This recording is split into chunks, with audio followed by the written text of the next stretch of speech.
Hello friend, welcome to your channel Gyan for exam.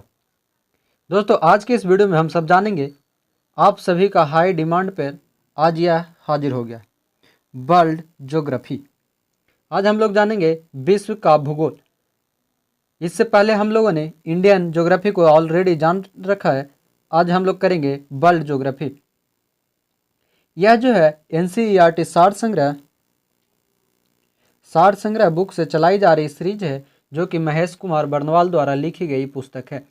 और यह पुस्तक जो है सभी PCS लेवल के एग्ज़ाम या स्टेट लेवल का हो या सेंट्रल लेवल का और अन्य सभी एग्ज़ाम, चाहे बिहार दरोगा मेंस हो या NTPC रेलवे, सभी एग्ज़ाम्स के लिए बहुत ही इम्पॉर्टेंट होने वाली है।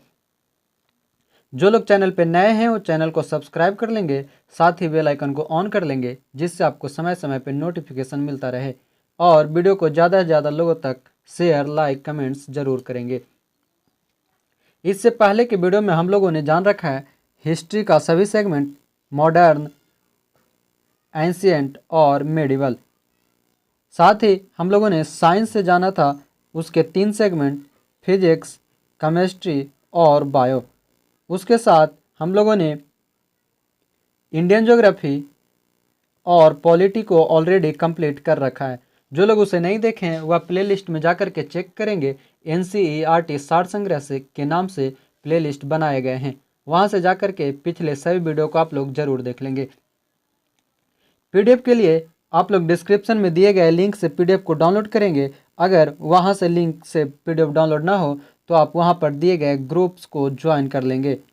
वहां पर दिए गए ग्रुप्स को ज्वाइन करेंगे जहां पर आपको WhatsApp, टेलीग्राम और फेसबुक ग्रुप दिए गए हैं। खास करके आप लोग टेलीग्राम को जरूर ज्वाइन करेंगे, जहां पर आपको डेली क्यूज और अन्य सभी अपडेट सही समय पे दी जाती है क्विकली। चलिए, इसी के साथ हम लोग शुरू करेंगे अब वर्ल्ड ज्योग्राफी। एक बात और बता दूं, यहाँ पर बुक्स में हमने जहाँ तक अभी तक के जो वीडियो आए हैं उनमें कुछ गेस किया। वहाँ पर समझ में यह आई कि बुक्स में कुछ कुछ टर्म, खास करके जो ईस्वी दिए गए हैं, साल, वह कुछ न कुछ गलत दिए गए हैं। तो इस प्रकार से कभी कभी गलत हो जाती है। अगर मेरे नज़र में अगर आ जाती है उस समय, तब तो मैं उसे सुधार देता हूँ, पर कभी कभी वो छूट जाती है या हमारे स्लिप ऑफ टंग के कारण वह गलत बोला जाता है। तो जिन्हें भी लगे कि वह गलत है उसे आप लोग तुरंत हमें कमेंट करेंगे और बताएंगे कि यहाँ पर ये गलत है, उसे सुधार करके हमें बताएंगे। उस मैसेज को आप सही सुधार करके करेंगे, ताकि उस मैसेज को ही मैं वहाँ पर कमेंट को पिन कर दूँ, ताकि सभी लोग को पता चले। और आप लोग भी एक बार कमेंट्स को ज़रूर विजिट करेंगे, जहाँ पर आपको जो भी गलत टर्म रहेंगे उसका वहाँ पर पिन किया हुआ मिलेगा। चलिए, हमारा शुरू होगा वर्ल्ड ज्योग्राफी का पहला चैप्टर। पहला चैप्टर है यूनिवर्स एंड सोलर सिस्टम, ब्रह्मांड और सौरमंडल। यहाँ पर समझने की कोशिश करेंगे इसे। यह है हमारा सौरमंडल, जो कि इस तरह से दी गई है, और इसके पास की ग्रह बुध, शुक्र, पृथ्वी, मंगल, बृहस्पति, शनि, अरुण, वरुण, यह उसके ग्रहों की संख्या और सीरीज वाइज दी गई है। जो कि यहाँ पर कुछ उसके आंतरिक या पार्थिव ग्रह कहे जाते हैं, कुछ जो होते हैं वह बाह्य अथवा जोवियन ग्रह कहलाते हैं। आंतरिक ग्रह जो पृथ्वी के बुध, सूर्य के बुध, शुक्र, पृथ्वी और मंगल। जो यहाँ पर जो मंगल है, यहाँ पर है शूद्र ग्रह पट्टी। मंगल और बृहस्पति के बीच में पाई जाती है शूद्र ग्रह की पट्टी। और बाहरी ग्रह में है बृहस्पति, शनि, अरुण और वरुण। अब यहाँ पर एक ट्रिक दी गई है, जहाँ पर है सूर्य से दूरी के अनुसार अनुक्रम। पहला है my very efficient mother just served us nuts. ये जो है Mercury, Venus, Earth, Mars, Jupiter, Saturn, Uranus, Neptune, यह जो है सूर्य से दूरी के अनुसार दी गई है, जिनमें है सबसे पहला बुध, दूसरा शुक्र, तीसरा पृथ्वी, चौथा मंगल, पांचवा बृहस्पति, छठा शनि, सातवां अरुण और आठवां वरुण। अब आगे समझेंगे बिग बैंग थ्योरी।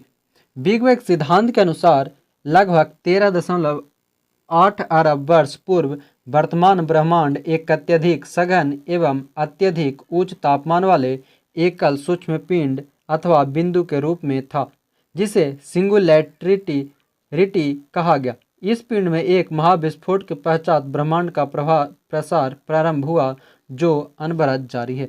यानी कि बिग बैंग सिद्धांत जो है वह लगभग 14 अरब वर्ष पूर्व ब्रह्मांड में एक अत्यधिक सघन और अत्यधिक उच्च तापमान वाला एक सूक्ष्म पिंड है, और जिसे कि सिंगुलैरिटी के नाम से जाना गया। और इस पिंड में एक महाविस्फोट हुई, जिसके बाद ब्रह्मांड का प्रसार प्रारंभ हुआ। इसे ही बिग बैंग सिद्धांत कहा जाता है। महाविस्फोट सिद्धांत किससे संबंधित है? महाविस्फोट सिद्धांत का संबंध है ब्रह्मांड की उत्पत्ति से। आगे, तारों का रंग किसका सूचक है? तारों का जो रंग है वह उसके टेम्परेचर, ताप को बताती है। पृथ्वी के सर्वाधिक निकट का तारा कौन सा है? सूर्य। आगे है, हमारी आकाशगंगा गैलेक्सी दुग्ध मेखला किस प्रकार की है? दुग्ध मेखला जो है वह है अंडाकार या सर्पिलाकार। आधुनिक खगोल शास्त्र का जनक किसे कहा जाता है? कोपरनिकस को। पृथ्वी गोलाकार है यह सर्वप्रथम किसने कहा था? पाइथागोरस ने। मंदाकिनी का सबसे चमकीला एवं ठंडे तारों का क्षेत्र कौन सा है? Orion nebula. तारों की आयु किस आधार पर ज्ञात की जाती है? तारों द्वारा मुक्त ऊष्मा के आधार पर। आगे यहाँ पर दिए गए हैं ब्रह्मांड से संबंधित प्रमुख अवधारणाएं। पहला है खगोलशास्त्री और प्रस्तुत अवधारणा। सबसे पहले खगोलशास्त्री रहे क्लॉडियस टॉलमी, जो कि मिस्र यूनान से थे। 140 ईस्वी के आसपास में इनकी अवधारणा यह है कि इन्होंने सर्वप्रथम भू केंद्रित अवधारणा का प्रतिपादन किया। इस अवधारणा के अनुसार पृथ्वी ब्रह्मांड के केंद्र में है तथा सूर्य व अन्य ग्रह इसकी परिक्रमा करती है। यह कथन है टॉलमी का। दूसरा है निकोलस कोपरनिकस, जिनका संबंध पोलैंड से है, और 1553 ईस्वी में इन्होंने अपनी पुस्तक कमेंट्यूरियल्स में सूर्य केंद्रित अवधारणा के अंतर्गत बताया कि ब्रह्मांड के केंद्र में पृथ्वी नहीं अपितु सूर्य है। यानी ब्रह्मांड के केंद्र में पृथ्वी की जगह पर सूर्य को बताया कोपरनिकस ने, जबकि टॉलमी का कहना था कि पृथ्वी जो है वह ब्रह्मांड के केंद्र में है और सूर्य उसके आसपास परिक्रमा करती है। आगे, महाविस्फोट सिद्धांत बिग बैंग थ्योरी का प्रतिपादन जॉर्ज लेमेतियर के द्वारा किया गया था। आगे है सूर्य से संबंधित कुछ विशिष्ट तथ्य। पहला पॉइंट है, पृथ्वी से न्यूनतम दूरी 14.70 करोड़ किलोमीटर, पृथ्वी से अधिकतम दूरी 14.21 करोड़ किलोमीटर, पृथ्वी से औसत दूरी 14.96 करोड़ किलोमीटर, सूर्य का व्यास 13,92,000 किलोमीटर, आयतन पृथ्वी से 13 लाख गुना अधिक बड़ा, द्रव्यमान पृथ्वी से 3,32,000 गुना अधिक, तलीय गुरुत्व पृथ्वी से 28 गुना, केंद्रीय घनत्व 100 ग्राम प्रति घन सेंटीमीटर, रासायनिक संगठन हाइड्रोजन 71%, हीलियम 26.5% और अन्य तत्व 2.5%। आगे, फोटोस्फीयर ताप यानी लगभग जो है वह 6000 डिग्री सेल्सियस है, वह सतह का ताप पर। केंद्र का ताप है 15 मिलियन डिग्री सेल्सियस। सूर्य के धब्बों का ताप 1500 डिग्री सेल्सियस। ऊर्जा उत्सर्जन 10⁻26 जूल पर सेकंड। केंद्रीय दबाव 1 अरब एटमॉस्फेयर। अक्ष पर घूर्णन अवधि सूर्य की है 25.38 दिन यानी कि मध्य रेखा के सापेक्ष और ध्रुवों के सापेक्ष 33 दिन में। सूर्य की आयु लगभग बताई जाती है 5 बिलियन वर्ष और सामान्य तारे का संभावित जीवन काल होती है लगभग 10 बिलियन वर्ष। सूर्य के प्रकाश की गति कुल 3 गुने 10⁸ मीटर पर सेकंड है, 3 लाख किलोमीटर पर सेकंड। आगे हमारी आकाशगंगा के केंद्र की परिक्रमा करने में सूर्य को कितना समय लगता है? सूर्य को समय लगती है कुल लगभग 25 करोड़ वर्ष। आगे, सूर्य की ऊर्जा किस क्रिया से उत्पन्न होती है? सूर्य की ऊर्जा जो है वह नाभिकीय संलयन द्वारा होती है, न्यूक्लियर फ्यूजन द्वारा। आगे पॉइंट, सूर्य के केंद्र में उपस्थित सभी पदार्थ अत्यधिक उच्च तापमान के कारण गैसों और प्लाज्मा अवस्था में पाए जाते हैं। सूर्य की जो अधिकतम ताप है वह लगभग 15 लाख डिग्री सेंटीग्रेड है और इसी कारण सूर्य के केंद्र में जो पदार्थ होते हैं वह अत्यधिक उच्च तापमान वाली होती है। आगे, सूर्य से सबसे निकट स्थित तारे जो है प्रॉक्सिमा सेंचुरी की दूरी सूर्य से है 4.24 प्रकाश वर्ष। प्रकाश वर्ष जो है वह दूरी की मात्रक है। आगे, पृथ्वी अपने परिक्रमा पथ में लगभग किस माध्य वेग से सूर्य का चक्कर लगाती है? कुल 29.9 किलोमीटर पर सेकेंड।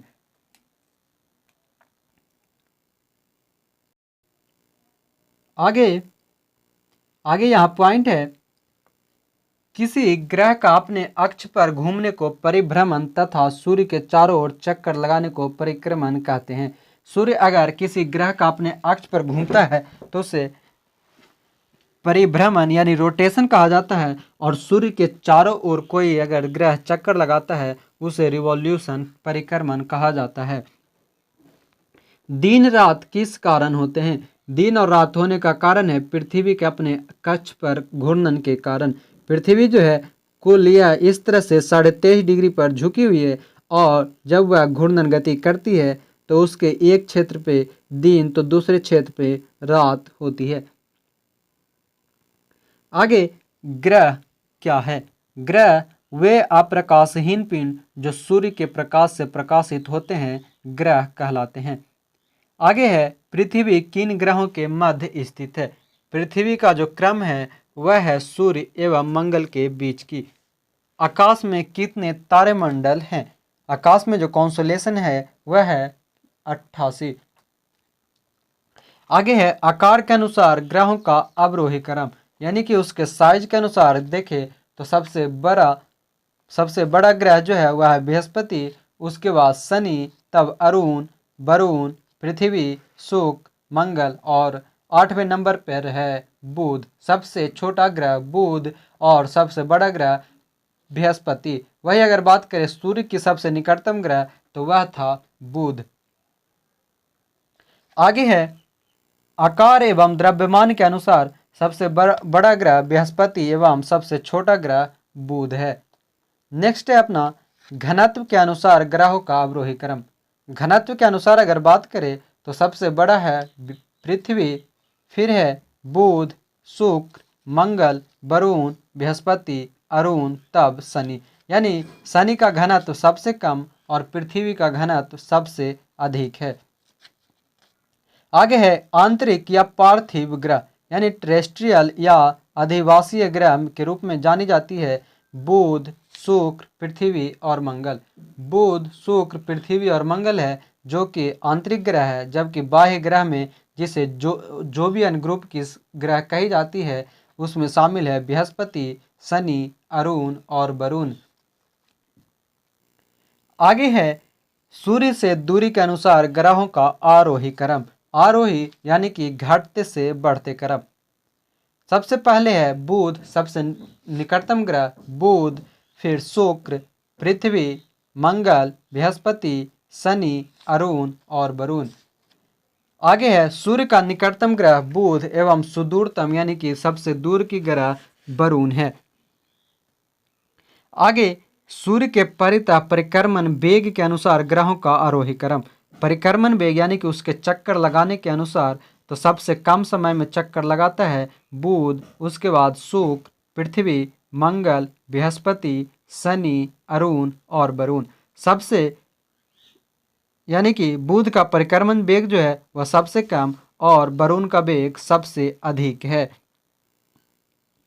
परिभ्रमण वेग के अनुसार ग्रहों का आरोही क्रम। अब परिभ्रमण वेग के अनुसार अगर बात करें तो सबसे पहले बृहस्पति, तब शनि, अरुण, वरुण, पृथ्वी, मंगल, बुध और शुक्र है। हमारे सौरमंडल का 99.86% द्रव्यमान सूर्य में निहित है। आगे है पृथ्वी से संबंधित विशिष्ट तथ्य। पृथ्वी से संबंधित तथ्य की बात करें तो पृथ्वी की आकार जो है वह भूआभ जियोइड यानी कि जियोइड ग्रुप का है। वही अक्ष ध्रुवीय व्यास की बात करें तो उसका है 12,714 किलोमीटर और भूमध्य रेखीय व्यास है 12,756 किलोमीटर। आगे ध्रुवीय परिधि यानी कि घेरों की संख्या वह है 40,008 किलोमीटर और विषुवत रेखीय परिधि है 40,075 किलोमीटर। पृथ्वी की द्रव्यमान 5.97 गुने 10⁻24 kg, जलीय भाग उसके 71%, स्थलीय भाग लगभग 29%। पृथ्वी के 29% भाग जो है वह स्थल है, अन्य सभी 71% भाग जल से घिरा हुआ है। पृथ्वी की आयतन की बात करें तो इसमें कुल 10.83 गुने 10⁻11 घन किलोमीटर इसकी आयतन है। औसत घनत्व 5.52 पानी के घनत्व के सापेक्ष औसत घनत्व है पृथ्वी की। पृथ्वी की अनुमानित आयु बताई जाती है 4.6 बिलियन वर्ष। धरातल के क्षेत्रफल पृथ्वी का है 51.1 करोड़ वर्ग किलोमीटर। पृथ्वी की परिभ्रमण समय 23 घंटा 56 मिनट 4 सेकेंड। इसी कारण हर एक 4 वर्ष पर जो है वह एक लीप ईयर आती है। आगे परिक्रमण समय 365 दिन 5 घंटे 48 मिनट 46 सेकेंड। परिक्रमण वेग 29.8 किलोमीटर पर सेकेंड। परिक्रमण मार्ग की लंबाई 96 करोड़ किलोमीटर। सूर्य से न्यूनतम दूरी 14.70 करोड़ किलोमीटर। सूर्य से अधिकतम दूरी 15.21 करोड़ किलोमीटर। सूर्य से मध्य की दूरी 14.96 करोड़ किलोमीटर। सूर्य से पृथ्वी तक प्रकाश पहुंचने में लगने वाला समय 8 मिनट 16 सेकेंड। आगे चंद्रमा से दूरी 3,84,000 किलोमीटर। समुद्र तल से स्थल की सर्वाधिक ऊंचाई 8,848 मीटर माउंट एवरेस्ट। कहीं कहीं पर अब माउंट एवरेस्ट की ऊंचाई 8,850 मीटर भी मिलता है। आगे समुद्र तल से सागर की सर्वाधिक लंबाई 11,033 किलोमीटर, जो कि सबसे गहरा गर्त है मेरियाना ट्रेंच। बात करें अगर पृथ्वी की विषुवतीय व्यास और ध्रुवीय व्यास के बीच का अंतर, वह है कुल 43 किलोमीटर और पृथ्वी का औसत व्यास 12,742 किलोमीटर जो है यह इसकी गणना सर्वप्रथम इरेटोस्थीनिज ने की थी। अब आगे बृहस्पति तथा शनि पर कौन सी प्रमुख गैसें पाई जाती है। बृहस्पति और शनि पर पाई जाने वाली गैस हाइड्रोजन, हीलियम और मीथेन है। हीरक वलय यानी डायमंड रिंग का दृश्य कब देखा जा सकता है। डायमंड रिंग बनता है जब पूर्ण सूर्य ग्रहण के समय सूर्य की परिधि होती है, उस पर सूर्य की परिधि पर डायमंड रिंग देखी जाती है। यदि सूर्य और पृथ्वी के मध्य की दूरी 1/4 कम हो जाए तो हमारे वर्ष की अवधि कम हो जाने की सबसे अधिक संभावना होगी। यानी कि अगर सूर्य और पृथ्वी के बीच की दूरी जो है वह 1/4 कम हो जाएगी तो हमारे यहाँ की वर्ष और अवधि कम हो जाएगी। आगे यहाँ दिए गए हैं वे 2 ग्रह जिनके कोई उपग्रह नहीं है। बुध और शुक्र के कोई भी उपग्रह यानी कि सैटेलाइट नहीं है। जब दिन और रात की अवधि बराबर होती है तो सूर्य की किरणें सीधे पड़ती है कहाँ पर। जब दिन और रात की अवधि बराबर होती है तो सूर्य की किरणें सीधे पड़ेगी भूमध्य रेखा पर। आगे हेल-बोप तथा हैली क्या है। हेल-बोप और हैली एक पुच्छल तारा है, कोमेट है। आगे यहाँ पर प्रमुख तथ्य दिए गए हैं ग्रहों से संबंधित, जिनमें है सूर्य से निकटतम ग्रह बुध, पृथ्वी से निकटतम ग्रह शुक्र, सर्वाधिक गर्म ग्रह शुक्र, सूर्य से सर्वाधिक दूर स्थित ग्रह वरुण, सबसे बड़ा ग्रह बृहस्पति, सबसे छोटा ग्रह बुध, सर्वाधिक घनत्व वाला ग्रह पृथ्वी, सर्वाधिक चमकीला ग्रह शुक्र, लाल ग्रह मंगल, भोर का तारा शुक्र, शाम का तारा इवनिंग स्टार जिसे कहा जाता है शुक्र पृथ्वी का जुड़वा ग्रह या बहन, शुक्र छल्ले वाला ग्रह जिसे बलय युक्त या रिंग ग्रह बोला जाता है, वह है शनि और अरुण। शनि और अरुण ग्रह के चारों ओर बलय पाई जाती है। आगे सबसे लंबे वर्ष वाला ग्रह वरुण, सबसे छोटे वर्ष वाला ग्रह बुध, सर्वाधिक तापांतर वाला ग्रह बुध, सर्वाधिक उपग्रह वाला ग्रह शनि, हरे रंग का दिखाई देने वाला ग्रह अरुण। अरुण का जो कलर है वह हरे रंग की ग्रीन कलर की होती है। धुरी पर सर्वाधिक तीव्र परिभ्रमण करने वाला ग्रह, सबसे तेज परिभ्रमण बृहस्पति की और न्यूनतम शुक्र की होती है। समान परिभ्रमण एवं परिक्रमण अवधि वाला ग्रह शुक्र, पृथ्वी के समान अवधि के दिन वाला ग्रह मंगल, पृथ्वी के समान अक्षीय झुकाव वाला ग्रह मंगल, पृथ्वी के समान परिभ्रमण अवधि वाला ग्रह मंगल, पूर्व से पश्चिम की ओर परिभ्रमण वाला ग्रह शुक्र व अरुण। सूर्य के जो है पूरब और पश्चिम यानी कि पूर्व से पश्चिम की ओर घूमने वाली जो ग्रह है वह है शुक्र और अरुण। उत्तर से दक्षिण की ओर परिभ्रमण करने वाला जो है वह है अरुण। सर्वाधिक तीव्र गति से परिक्रमा करने वाला ग्रह बुध, न्यूनतम गति से परिक्रमा करने वाला ग्रह वरुण। वे ग्रह जिस पर सूर्योदय पश्चिम दिशा में होते हैं शुक्र व अरुण, क्योंकि शुक्र और अरुण जो है वह पूर्व से पश्चिम की ओर घूमती है, ना कि पश्चिम से पूर्व। अन्य सभी ग्रह पश्चिम से पूर्व घूमती है, जबकि शुक्र और अरुण पूर्व से पश्चिम घूमती है। आगे उत्तरी ध्रुव की खोज रॉबर्ट पियरे ने की तथा दक्षिणी ध्रुव की खोज एमंडसेन ने की थी। नॉर्थ पोल का खोज रॉबर्ट पियरे द्वारा और साउथ पोल की खोज एमंडसेन द्वारा। आगे जीवन युक्त होने के कारण पृथ्वी को किस अन्य नाम से भी जाना जाता है? Green planet. बृहस्पति का वलय किस पदार्थ से निर्मित होता है? सिलिकेट का। जब एक महीने में 2 पूर्णिमा हो तो दूसरी पूर्णिमा वाले चांद को क्या कहते हैं? जब किसी महीने में 2 बार पूर्णिमा होती है तो जो दूसरी पूर्णिमा को ब्लू मून के नाम से जानी जाती है। आगे टाइटन किस ग्रह का सबसे बड़ा उपग्रह है? शनि का। अरुण को सूर्य की एक परिक्रमा करने में लगभग कितना समय लगता है? 84 वर्ष। शनि सूर्य की एक परिक्रमा पूरा करने में लगभग 29.5 वर्ष का समय लेता है। सूर्य का जुड़वा तारा किसे कहा जाता है? नेमेसिस। किस ग्रह के दिन का मान अवधि और उसके अक्ष का झुकाव लगभग पृथ्वी के दिन के मान और झुकाव के समतुल्य है? यह कथन किस ग्रह के संबंध में सही है? यानी किसी ग्रह है जो कि उसके दिन का मान और उसके अक्ष का झुकाव लगभग पृथ्वी के दिन के मान और झुकाव के बराबर है, और इस कारण यह से मंगल ग्रह जो है यह पृथ्वी के समान मानी जाती है। आगे 1610 ईस्वी में बृहस्पति के उपग्रहों की खोज किस वैज्ञानिक ने की थी? बृहस्पति के उपग्रह की खोज गैलीलियो ने 1610 ईस्वी में किया था। वे ग्रह जिनके चारों ओर बलय होते हैं, रिंग होते हैं, वह है बृहस्पति, शनि, अरुण एवं वरुण। आगे सबसे बड़ा और चमकीला क्षुद्र ग्रह कौन सा है? सेरेस। आगे सौर परिवार का दूसरा सबसे बड़ा उपग्रह टाइटन। सौर परिवार का दूसरा सबसे बड़ा उपग्रह टाइटन और सबसे चमकीला क्षुद्र ग्रह वह है सेरेस।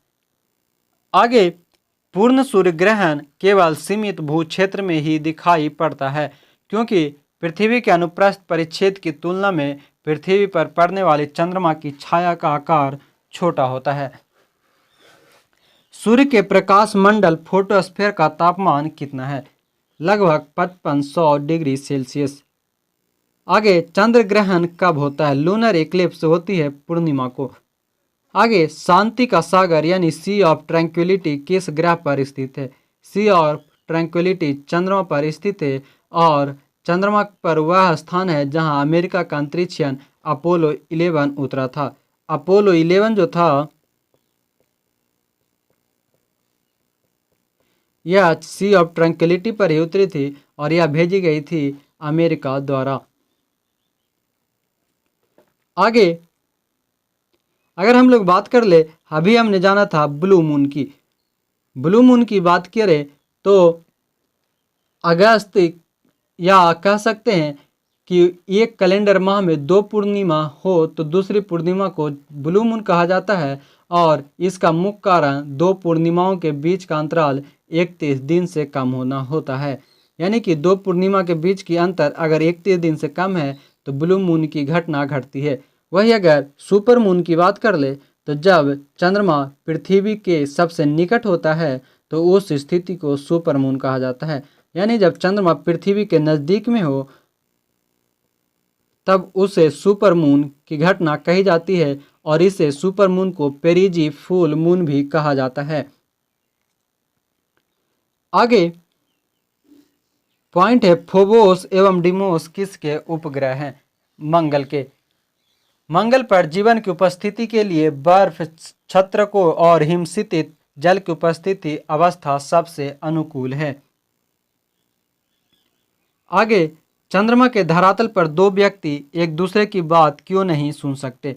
क्योंकि चंद्रमा पर वायुमंडल के अभाव होती है। जब अर्धचंद्र होता है तो सूर्य, पृथ्वी तथा चंद्रमा के मध्य का कोण कितना होता है? यानी कि हाफ मून बनने पर सूर्य, पृथ्वी और चंद्रमा के बीच की जो कोण होती है वह होती है 90 डिग्री। आगे, कृष्ण बीवर, ब्लैक होल अंतरिक्ष में एक पिंड है जो किसी भी प्रकार के विकिरण को बाहर नहीं आने देता है। इसका क्या कारण है? इसका मेन कारण है उसके उच्च घनत्व की। आगे, जब किसी वस्तु को पृथ्वी से चंद्रमा पर ले जाया जाता है तो उसका भार घटकर 1/6 भाग हो जाता है। आगे, तारों के नष्ट होने के लिए कौन सी आकाशीय परिघटना उत्तरदायी है? इसके लिए है कृष्ण बीवर या कृष्ण छिद्र। कृष्ण छिद्र सिद्धांत, ब्लैक होल थ्योरी को प्रतिपादित किसने किया था? एस चंद्रशेखर ने। आगे, सबसे चमकीला तारा कौन सा है? सबसे चमकीला तारा साइरस या डॉग स्टार। सूर्य ग्रहण, सोलर इक्लिप्स कब होता है? सूर्य ग्रहण केवल अमावस्या के दिन। एक निश्चित आकृति में व्यवस्थित तारों का समूह क्या कहलाता है? तारों का समूह नक्षत्र या एस्टेरॉइड में कहलाता है। ब्रह्मांड में सबसे दूर स्थित तारा कौन सा है? इकारस। तारों के मध्य दूरी ज्ञात करने की इकाई कौन सी है? प्रकाश वर्ष। आगे पॉइंट है, पृथ्वी के परितः घूमने वाले कृत्रिम उपग्रह से बाहर गिराई गई गेंद पृथ्वी के परितः उपग्रह के समान आवर्तकाल के साथ उसी की कक्षा में घूमती रहेगी। यानी कि कह रहा है कि अगर पृथ्वी के परितः कोई भी उपग्रह, कृत्रिम उपग्रह बाहर गिराई जाती है तो गेंद पृथ्वी के परितः उपग्रह के समान आवर्तकाल के साथ उसी की कक्षा में घूमता रहता है। ध्रुव तारा, पोल स्टार और नॉर्थ स्टार किस तारामंडल की ओर संकेत करता है? ध्रुव तारा का संकेत होता है सप्तऋषि तारामंडल, अर्सा मेजर और ग्रेट बियर। आगे, मंगल और बृहस्पति की कक्षाओं के मध्य सूर्य की परिक्रमा करने वाले आकाशीय पिंड को क्या कहते हैं? इसे क्षुद्र ग्रह कहा जाता है। आगे, उल्का किसे को कहा जाता है? उल्का कहा जाता है टूटता हुआ तारा को उल्का के नाम से जाना जाता है। आगे यहाँ पर दिए गए हैं ग्रह और उसके उपग्रहों की संख्या। पृथ्वी के उपग्रह 1 जो कि चंद्रमा है, मंगल के 2 फोबोस और डिमोस, बृहस्पति के 79, शनि का 82 या नए अपडेट वाले हैं 82, अरुण 27, वरुण 14। आगे है, वर्ष 1984 में बी गार्डिनर, जोसेफ फॉरमैन तथा जे संकलिन द्वारा ओजोन छिद्र की खोज की गई थी। ओजोन छिद्र यानी जो ओजोन होल है इसकी खोज 1984 ईस्वी में की गई थी, जिसके खोजकर्ता थे संकलिन, गार्डिनर और फॉरमैन। अगला चैप्टर है हमारा पृथ्वी की गतियां तथा अक्षांश एवं देशांतर। आप लोग वीडियो को ज़्यादा से ज़्यादा लोगों तक शेयर, लाइक, कमेंट्स करते रहेंगे। बात करें पृथ्वी की गति एवं अक्षांश देशांतर की, लैटिट्यूड एंड लॉन्गिट्यूड की, तो सबसे पहला है विषुव, इक्विनॉक्स। इक्विनॉक्स को संपूर्ण विश्व में दिन और रात बराबर होते हैं और ये तिथियां हैं 21 मार्च और 23 सितंबर। 21 मार्च और 23 सितंबर को पूरे विश्व में दिन और रात बराबर होती है और इसका कारण है विषुव इक्विनॉक्स। आगे वर्ष भर रात और दिन किस स्थान पर बराबर होते हैं? भूमध्य रेखा पर। कर्क संक्रांति के समय उत्तरी गोलार्ध के किस स्थान पर 12 घंटे का दिन होता है? विषुवत रेखा पर। यहाँ पर उसके कुछ ऋतु परिवर्तन के दिए गए हैं। इसे आप लोग PDF जब दिया जाएगा उसमें से एक बार इसे गौर से ध्यान से देख लेंगे। यह उसके साइकिल है, चक्र है, जो इस प्रकार से घटित होती है ऋतु परिवर्तन। आगे पृथ्वी का अपने अक्ष पर झुकाव का कोण कितना है? 23.5 डिग्री। आगे उत्तरी गोलार्ध में वर्ष का सबसे छोटा दिन किस तिथि को होता है? उत्तरी गोलार्ध में वर्ष का सबसे छोटा दिन 22 दिसंबर को और इसी दिन दक्षिणी गोलार्ध में सबसे बड़ी दिन होती है। उत्तरी गोलार्ध में सबसे बड़ा दिन किस तिथि को होता है? वह है 21 जून और इसी दिन दक्षिणी गोलार्ध में छोटा दिन होता है। आगे पृथ्वी का सूर्य के चारों ओर चक्कर लगाना तथा अपने अक्ष पर झुका होना मौसम परिवर्तन का मुख्य कारण माना जाता है। दक्षिणी गोलार्ध में सबसे बड़ा दिन कब होता है? सौदर्न हेमिस्फीयर में 22 दिसंबर को सबसे बड़ी दिन होती है। अब यहाँ पर दी गई है उपसौर, पेरिहेलियन और एपिहेलियन। पेरिहेलियन की बात करें तो पृथ्वी जब सूर्य से निकटतम दूरी पर होती है उसे उपसौर कहते हैं और पृथ्वी सूर्य के सबसे निकट आती है 3 जनवरी को। अगला है अपसौर, एपिहेलियन। पृथ्वी जब सूर्य से अधिकतम दूरी पर होती है तो इसे अपसौर कहते हैं और ऐसी स्थिति 4 जुलाई को होती है। आगे ग्रीष्म अयनांत यानी समर सोल्स्टिस प्रतिवर्ष की तिथि को होता है? ग्रीष्म अयनांत 21 जून को। दोपहर में आपकी छाया किस तिथि को सबसे छोटी होती है? यानी कि सबसे छोटी होने के लिए 21 जून। आगे वार्षिक तापांतर किस अक्षांश पर न्यूनतम होता है? भूमध्य रेखा पर, यानी कि 0 डिग्री पर वार्षिक तापांतर एनुअल रेंज ऑफ टेम्परेचर कम होती है। आगे प्रधान याम्योत्तर प्राइम मेरिडियन तथा विषुवत इक्वेटर रेखा का प्रतिच्छेदन बिंदु कहाँ स्थित है?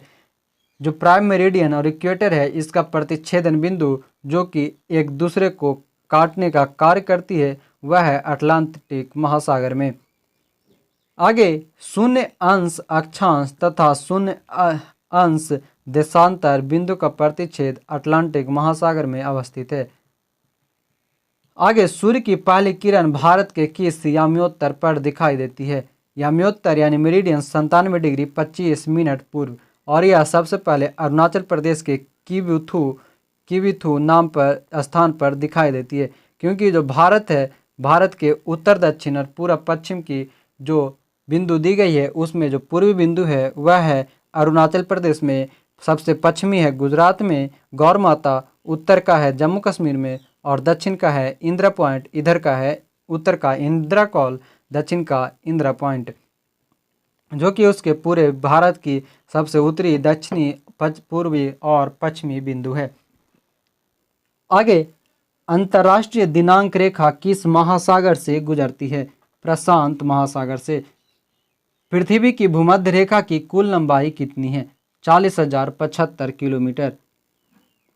आगे ग्लोब पर 2 स्थानों के मध्य न्यूनतम दूरी अंतर्राष्ट्रीय रेखा पर नहीं होती है, यानी 2 स्थान के मध्य की जो न्यूनतम दूरी है वह अंतर्राष्ट्रीय तिथि रेखा पर नहीं दिखाई देती है। आगे कौन सी देशांतर रेखा प्रधान यामोत्तर के साथ मिलकर ग्लोब पर किस बृहत वृत्त का निर्माण करती है? वह है 180 डिग्री देशांतर। आगे यहाँ पर दिए गए हैं महत्वपूर्ण अक्षांश रेखाएं। आप यहाँ पर देख सकते हैं पृथ्वी जो है यह एक गोल आकार की, जहाँ पर बीच में विषुवत रेखा 0 डिग्री पर, उसके उत्तर की 23.5 डिग्री कर्क रेखा और दक्षिण की 23.5 डिग्री मकर रेखा कहलाती है। और यहीं पर इस तरह से है आर्कटिक वृत्त, इधर उत्तरी ध्रुव 90 डिग्री पर, नीचे दक्षिणी ध्रुव 90 डिग्री पर, यहाँ पर है 66.5 डिग्री पर अंटार्कटिक वृत्त, यानी जो दक्षिणी एरिया है वहाँ पर है अंटार्कटिक और उत्तर में आर्कटिक। और यहाँ 0 डिग्री पर प्रधान याम्योत्तर रेखा है। अब आगे 0 डिग्री से 5 डिग्री उत्तर और दक्षिण के मध्य की अक्षांशीय पेटी शांत अक्षांश क्विट लैटिट्यूड के नाम से जानी जाती है। यानी अगर देखें तो 0 से 5 डिग्री इस विषुवत रेखा से 0 से 5 ऊपर या नीचे उत्तर या दक्षिण के बीच की जो पेटी है उसे शांत अक्षांश के नाम से जाना जाता है। आगे विषुवत रेखा पर स्थित 13 देश।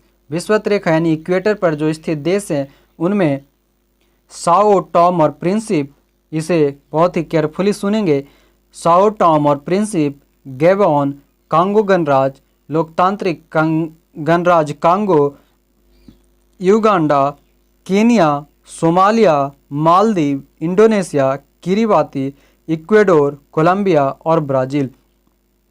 ये जो कुल 13 देश है जो इक्वेटर पर स्थित देश हैं। आगे यहाँ पर दिए गए हैं कर्क रेखा पर स्थित देश। जो ट्रॉपिक ऑफ कैप्रिकॉर्न पर स्थित देश है वह है 18, जिनमें है हवाई द्वीप, बहामास, मॉरिटानिया, अल्जीरिया, लीबिया, मिस्र, भारत, म्यांमार, ओमान, मैक्सिको, माली, नाइजर, चाड, सऊदी अरबिया, यूएई, बांग्लादेश, चीन और ताइवान। कुल यह 18 देश कर्क रेखा पर स्थित है। बात करें अगर भारत की तो भारत में कर्क रेखा जो है वह बीचों बीच से गुजरती है, जहां से कि वह कुल 8 राज्यों से होकर के गुजरती है। आगे मकर रेखा पर स्थित देश। मकर रेखा पर कुल स्थित देश है ट्रॉपिक ऑफ कैप्रिकॉर्न, जहां पर कुल 12 देश, जिसमें है Brazil, Paraguay, Argentina, Chile, French Polynesia France में, बोत्सवाना, ऑस्ट्रेलिया, मेडागास्कर, मोजाम्बिक, दक्षिण अफ्रीका, टोंगा और नामीबिया। ये जो 12 देश हैं वह हैं मकर रेखा पर स्थित। यहाँ पर ध्यान देंगे फ्रेंड्स, यहाँ पर कैप्रिकॉर्न नहीं, यहाँ पर ट्रॉपिक ऑफ कैंसर होता है। मैंने भी वहाँ पर उस समय ध्यान नहीं दिया। यह ट्रॉपिक ऑफ कैंसर होता है कर्क रेखा और ट्रॉपिक ऑफ कैप्रिकॉर्न मकर रेखा। आगे अंतर्राष्ट्रीय तिथि रेखा के सबसे निकट कौन सा जलडमरू स्थित है? वह है बेरिंग जलडमरू मध्य। आगे भूपर्पट्टी में सर्वाधिक मात्रा में पाए जाने वाला रासायनिक तत्व कौन सा है? ऑक्सीजन 46.60%। यदि दो स्थानों की स्थिति में 90 डिग्री देशांतर का अंतर है तब उनके मध्य कितने घंटे का अंतर होगा? 6 घंटे का। यानी कि 15 डिग्री पर जो होती है वह 1 घंटे की अंतर बताती है। आगे मिस्र की राजधानी काहिरा का स्थानीय समय ग्रीनविच से 2 घंटे आगे है, तो वह किस देशांतर पर स्थित है? यह जो है मिस्र की जो राजधानी है काहिरा वह ग्रीनविच यानी GMT से 2 घंटे आगे है, तो वह है 30 डिग्री पूर्वी देशांतर पर। आगे अश्व अक्षांश किसे कहते हैं? यह होती है 30 डिग्री से 35 डिग्री अक्षांश के बीच में, जिसे अश्व अक्षांश कहा जाता है। वही 0 से 5 डिग्री के बीच की जो होती है उसे कहा जाता है शांत अक्षांश। आगे पृथ्वी का आंतरिक भाग क्रोड, निकेल एवं लोहे से मिलकर बना होता है। जब 82.5 डिग्री पूर्व देशांतर पर मध्याह्न हो तब किस देशांतर रेखा पर सुबह के 6:30 बजे होंगे? 0 डिग्री देशांतर पर। आगे भूमध्य रेखा, कर्क रेखा और मकर रेखा तीनों किस एक महाद्वीप से होकर गुजरती है? अफ्रीका से। फ्रेंड्स बता दूं, आप लोग के लिए एक छोटा सा शॉर्ट वीडियो लेकर आएंगे जिसमें आपको देशांतर और अक्षांश निकालने के लिए बताया जाएगा। आगे पृथ्वी की उत्पत्ति गैसों और धूल के कणों से हुई है, यह किस विद्वान ने कहा? यह ओ स्मिथ की कथन है। आगे पृथ्वी की आयु निर्धारित करने में किस विधि का प्रयोग करते हैं? यूरेनियम डेटिंग विधि। आगे जीवाश्मीय साक्ष्यों के आधार पर पृथ्वी पर जीवन की उत्पत्ति कब मानी जाती है? 3.5 मिलियन वर्ष पूर्व। आगे यदि पॉइंट है, यदि किसी स्थान पर सुबह के 6 बजे हैं तथा उसी समय ग्रीनविच मध्य समय 3 बजे प्रातः है, तो इस स्थान की देशांतर रेखा 45 डिग्री पूर्व होगी। यह सभी आपको एक छोटी सी वीडियो में डिटेल में बताएंगे आपको। आगे है, विश्व को कितने समय कटिबंधों में विभाजित किया गया है? 24 समय कटिबंध। ग्लोब पर उत्तरी गोलार्ध में विषुवत वृत्त से 66.5 डिग्री की कोणीय दूरी पर खींचा गया काल्पनिक वृत्त कहलाता है आर्कटिक वृत्त। यानी आर्कटिक वृत्त जो है वह उत्तरी गोलार्ध में 66.5 डिग्री पर आर्कटिक और दक्षिणी गोलार्ध पर 66.5 डिग्री अंटार्कटिक वृत्त होती है। आगे, विषुवत रेखा सहित कुल अक्षांशों की संख्या कितनी है? कुल अक्षांशों की संख्या 181, 90 और 90 ऊपर नीचे उत्तरी और दक्षिणी, और विषुवत रेखा भूमध्य रेखा खुद मिलकर के 180, ऐसे मेनली 180 होते हैं। आगे, 0 डिग्री देशांतर रेखा द्वारा अंतर्राष्ट्रीय मानक समय का निर्धारण किया जाता है। यह देशांतर रेखा निम्नलिखित देशों से होकर गुजरती है। 0 डिग्री देशांतर जो है वह United Kingdom, France, Spain, Algeria, Mali, Burkina Faso, Togo, Ghana और अंटार्कटिका 9 देशों से होकर गुजरती है। आगे, भूमध्य रेखा पर 1 डिग्री के अंतराल पर 2 देशांतरों के मध्य 111.32 किलोमीटर की दूरी होती है। एक देशांतर जो है यानी कि इस यहाँ से यहाँ के बीच की दूरी अगर देखें तो वह है 111.32 किलोमीटर। अगला चैप्टर है अपना चट्टान एवं ज्वालामुखी, रॉक्स एंड वॉल्केनो। बात करें तो चट्टानों का वर्गीकरण कुल 3 भागों में की गई है, जिसे आग्नेय चट्टान, इग्नियस रॉक्स, अवसादित चट्टान, सेडिमेंट्री रॉक्स और रूपांतरित चट्टान, मेटामॉर्फिक रॉक्स कहा जाता है। जीवाश्म रहित चट्टानें कौन सी होती है? जीवाश्म रहित चट्टानों में शामिल है आग्नेय चट्टान, इग्नियस रॉक्स। आगे, काली मिट्टी का निर्माण किन चट्टानों के क्षरण से होती है? काली मिट्टी का निर्माण जो है वह आग्नेय चट्टान से होती है। संपूर्ण क्रस्ट में के कितने प्रतिशत भाग पर अवसादित चट्टानें विस्तृत है? अवसादित चट्टानें जो है वह लगभग 75% पर शामिल है। आगे पॉइंट है, आग्नेय चट्टानों के रूपांतरण से निर्मित शैल। आग्नेय चट्टान जो है वह निर्मित है ग्रेनाइट, नीस, बेसाल्ट जो है एम्फीबोलाइट और बेसाल्ट सिस्ट। बेसाल्ट जो है सिस्ट और एम्फीबोलाइट से, ग्रेनाइट नीस से। आगे, अवसादित चट्टानों के रूपांतरण से निर्मित शैल। अवसादित चट्टान का रूपांतरण शैल से स्लेट में चूना पत्थर और डोलोमाइट बनता है संगमरमर, बालू का पत्थर सैंडस्टोन बनती है क्वार्टजाइट, कांग्लोमरेट यह बनता है क्वार्टजाइट, बिटुमिनस कोयला, ग्रेफाइट व हीरा। यह है रूपांतरित चट्टानों के पुनः रूपांतरण से निर्मित शैल। स्लेट का रूपांतरण रूपांतरित चट्टान के रूप में फाइलाइट, फाइलाइट का सिस्ट में, गैब्रो का सरपेंटाइन में। आगे, रूपांतरित चट्टानों की उत्पत्ति किन चट्टानों से होती है? आग्नेय तथा अवसादित दोनों चट्टानों से। संगमरमर किस चट्टान का उदाहरण है? रूपांतरित चट्टान का। चट्टानों के निर्माण में 8 प्रमुख तत्वों का योगदान है और ये 8 प्रमुख तत्व ऑक्सीजन, सिलिकॉन, एल्युमिनियम, लोहा, कैल्शियम, सोडियम, पोटेशियम और मैग्नीशियम, जिसमें सबसे ज़्यादा 46.8% ऑक्सीजन होती है। आगे, सर्वाधिक कठोर चट्टानें कौन सी होती है? रूपांतरित चट्टान।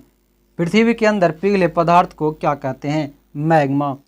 आगे, पृथ्वी के आंतरिक भाग में लावा के ठोस होने से निर्मित चट्टानों को क्या कहते हैं?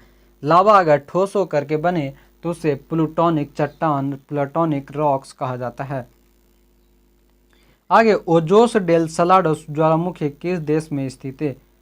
अर्जेंटीना और चिली में। पॉइंट, ज्वालामुखी क्रिया में सबसे पहले जलवाष्प गैस निकलती है। इसके अतिरिक्त carbon dioxide, sulphur dioxide, nitrogen तथा हाइड्रोजन आदि गैस निकलती है। आगे, सक्रियता के आधार पर ज्वालामुखी के कितने प्रकार हैं? सक्रियता के आधार पर एक्टिविटी के रूप में 3, वह है सक्रिय ज्वालामुखी, सुषुप्त ज्वालामुखी और मृत ज्वालामुखी। जिसमें सक्रिय ज्वालामुखी वह होती है जो कि हमेशा सक्रिय एक्टिव हो। सुषुप्त वह होती है जो बीच बीच में कभी कभी वह उजागर होती है। और मृत ज्वालामुखी जो आगे चल के कभी भी उजागर न होती है। आगे वैसे ज्वालामुखी जो लंबे समय से सक्रिय नहीं हुए हैं किंतु भविष्य में कभी भी सक्रिय हो सकते हैं, उन्हें क्या कहते हैं? उसे डॉर्मेंट वोल्केनो यानी सुषुप्त ज्वालामुखी कहा जाता है। यहाँ पॉइंट है, ज्वालामुखी से निकलने वाले पदार्थ। ज्वालामुखी से निकलने वाले पदार्थों को 3 वर्गों में विभक्त किया जाता है। पहला है गैस अथवा जलवाष्प। गैस अथवा जलवाष्प यानी ज्वालामुखी उद्भेदन के समय सर्वप्रथम गैस एवं जलवाष्प बाहर आते हैं। इसमें जलवाष्प की मात्रा सर्वाधिक 60 से 90% होती है। अन्य गैसों में CO2, नाइट्रोजन एवं सल्फर डाइऑक्साइड आदि प्रमुख होती है। दूसरा है विखंडित पदार्थ। विखंडित पदार्थ, इसमें धूल और राख से बने चट्टानी टुकड़े यानी कि टफ, मटर के दाने के आकार वाले टुकड़े लैपिली, कुछ इंच से लेकर कई फीट तक के व्यास वाले बड़े बड़े चट्टानी टुकड़े एवं अपेक्षाकृत बड़े आकार के टुकड़े ब्रेसिया आदि बाहर धरातल पर निकलती है। यानी कि विखंडित रूप में धूल और राख से बने चट्टान के टुकड़े जिसे टफ के नाम से जाना जाता है और लैपिली और ब्रेसिया निकलती है। आगे है तीसरा लावा। लावा जो है ज्वालामुखी उद्गार के समय भूगर्भ में स्थित तरल पदार्थ को मैग्मा कहते हैं। जो तरल पदार्थ होती है उसे मैग्मा कहते हैं और जब मैग्मा धरातल पर निस्तरित होता है उसे लावा कहते हैं। मैग्मा जब शांत हो जाती है तो उसे निस्तरित कहा जाता है, लावा कहा जाता है। धरातल पर लावा के ठंडा होने के बाद आग्नेय चट्टान का निर्माण होता है। आगे किस प्रकार के लावा में सिलिका की अधिक मात्रा पाई जाती है? सिलिका की अधिक मात्रा पाई जाती है अम्लीय लावा में। अंडमान निकोबार के नारकोंडम द्वीप पर स्थित ज्वालामुखी किस प्रकार का ज्वालामुखी है? अंडमान निकोबार में जो नारकोंडम द्वीप है वहां पर एक ज्वालामुखी है सुषुप्त प्रकार की। आगे माउंट किलिमंजारो किस श्रेणी का ज्वालामुखी है? शांत ज्वालामुखी का। अब यहाँ पर कुछ इस प्रकार से समझाई गई है, जहाँ पर है बैथोलिथ, बैथोलिथ के ऊपर जाने पर फैकोलिथ, लेपोलिथ, लेकोलिथ, और वह ऊपर जाती है। जब लेपोलिथ ऊपर जाती है तो सील और डाइक का निर्माण करती है। वही बैथोलिथ अगर डायरेक्ट जाती है तो वह सील बनती है, और बैथोलिथ अगर टकरा करके रुक जाए तो वह फैकोलिथ, और उससे भी ऊपर अगर पूरी लंबी चट्टान में फैले तो वह लेकोलिथ कहलाती है। और ऊपर जा करके अगर बैथोलिथ सील के साथ ऊपर जाती है तो यहाँ पर ज्वालामुखी बनती है, और ज्वालामुखी का जो है वह लावा प्रवास के बना पठार हो जाता है और कुछ अब आश्रित शंकु बन जाती है। आगे विश्व का सर्वाधिक सक्रिय ज्वालामुखी कौन सा है? वह है हवाई द्वीप पर स्थित किलायु ज्वालामुखी। आगे हमारे सौरमंडल में अब तक ज्ञात सबसे बड़ा ज्वालामुखी ओलंपस मॉन्स है जो मंगल ग्रह पर स्थित है। आगे किस ज्वालामुखी को भूमध्य सागर का प्रकाश स्तंभ लाइट पिलर ऑफ मेडिटेरियन सी कहा जाता है? माउंट स्ट्रोम्बेली को। भूमध्य सागर का प्रकाश स्तंभ माउंट स्ट्रोम्बेली को कहा जाता है। ज्वालामुखी पर्वत माउंट सेंट हेलेस कहाँ स्थित है? संयुक्त राज्य अमेरिका में। आगे अफ्रीका महाद्वीप का सर्वोच्च पर्वत शिखर माउंट किलिमंजारो किस देश में स्थित है? माउंट किलिमंजारो स्थित है तंजानिया में। आगे मौना लोआ एक सक्रिय ज्वालामुखी है, यह कहाँ स्थित है? मौना लोआ यह हवाई द्वीप पर स्थित है संयुक्त राज्य अमेरिका में। आगे अंटार्कटिका का एकमात्र सक्रिय ज्वालामुखी कौन सा है? माउंट एब्रूस, जिसे इरेबस के नाम से भी जानी जाती है, अंटार्कटिका में स्थित है। ईरान के 2 प्रमुख मृत ज्वालामुखी कौन से हैं? देमबंद और कोह सुल्तान। आगे पॉइंट, यूरेशियन प्लेट, अफ्रीका व इंडियन प्लेट मध्य महाद्वीपीय पेटी ज्वालामुखी मेखला के अंतर्गत आते हैं। आगे ज्वालामुखी शंकु के ऊपर मिलने वाली कीपाकार गर्तनुमा आकृति को क्या कहते हैं? क्रेटर के नाम से हुआ जाना जाता है। आगे, संयुक्त राज्य अमेरिका का रेनियर, हुड व शास्ता किस ज्वालामुखी श्रेणी के उदाहरण है? मिश्रित ज्वालामुखी शंकु के। आगे अब यहाँ पर दिए गए हैं विश्व के सक्रिय ज्वालामुखी कौन से देश में है और उसकी कुल ऊंचाई कितनी है? तो सबसे पहला और सबसे ऊंची ज्वालामुखी जो है सक्रिय हुआ है कोटोपैक्सी इक्वाडोर में। कोटोपैक्सी की ऊंचाई मीटर में है 5,897 मीटर। दूसरा है क्लूचेवास्काया जो कि रूस में है 4,688 मीटर। उसके बाद ब्रेनगेल पर्वत जो अलास्का संयुक्त राज्य अमेरिका में है 4,317 मीटर में। मेनली जो है यह 3 को याद रखना है, टॉप 3 को, कोटोपैक्सी, क्लूचेवास्का और ब्रेनगेल पर्वत। यह जो है अक्सर इसके कंट्री ही ज़्यादा पूछी जाती है। अगला है कैमरून। कैमरून जो है कैमरून में स्थित है 4,070 किलोमीटर। इरेबस अंटार्कटिका में 3,795। निरागोंगो डेमोक्रेटिक रिपब्लिक ऑफ कॉन्गो में 3,470। इलियाना अलेतुआन श्रेणी अमेरिका में स्थित है 3,053 मीटर। एटना सिसिली इटली में 3,340। माउंट बेकर कॉस्केट श्रेणी अमेरिका में 3,228 मीटर, 285 मीटर। अगला है चिल्लन जो कि चिली में स्थित है 3,200 मीटर में। माउंट न्यामुरागिरा कांगो में स्थित है 3,090 मीटर। बिल्ला रिका चिली में स्थित है 2,842 मीटर। अगला है माउंट रूहापेहू। माउंट रूहापेहू जो है यह न्यूजीलैंड में स्थित है 2,797 मीटर। पोरक जो है मैक्सिको में है 2,800 मीटर। असामा जापान में 2,540 मीटर। सेंट हेलेस पर्वत अमेरिका में 2,530 मीटर। नगारुहोए न्यूजीलैंड में 2,291 मीटर। हम्बला आइसलैंड में 1,491 मीटर। विसुवियस इटली नेपल्स की खाड़ी में स्थित है विसुवियस 1,277 मीटर। किलायू हवाई अमेरिका पर हवाई द्वीप पर है 1,225 मीटर। और स्ट्रॉम्बेली जो इटली में है लिपारी द्वीप या भूमध्य सागर पर 925 मीटर। आगे, विश्व का सबसे ऊंचा सक्रिय ज्वालामुखी कौन सा है? कोटोपैक्सी जो कि इक्वाडोर में स्थित है। आगे, ज्वालामुखियों का मेखलाबद्ध वर्गीकरण कितने भागों में किया जाता है? 4।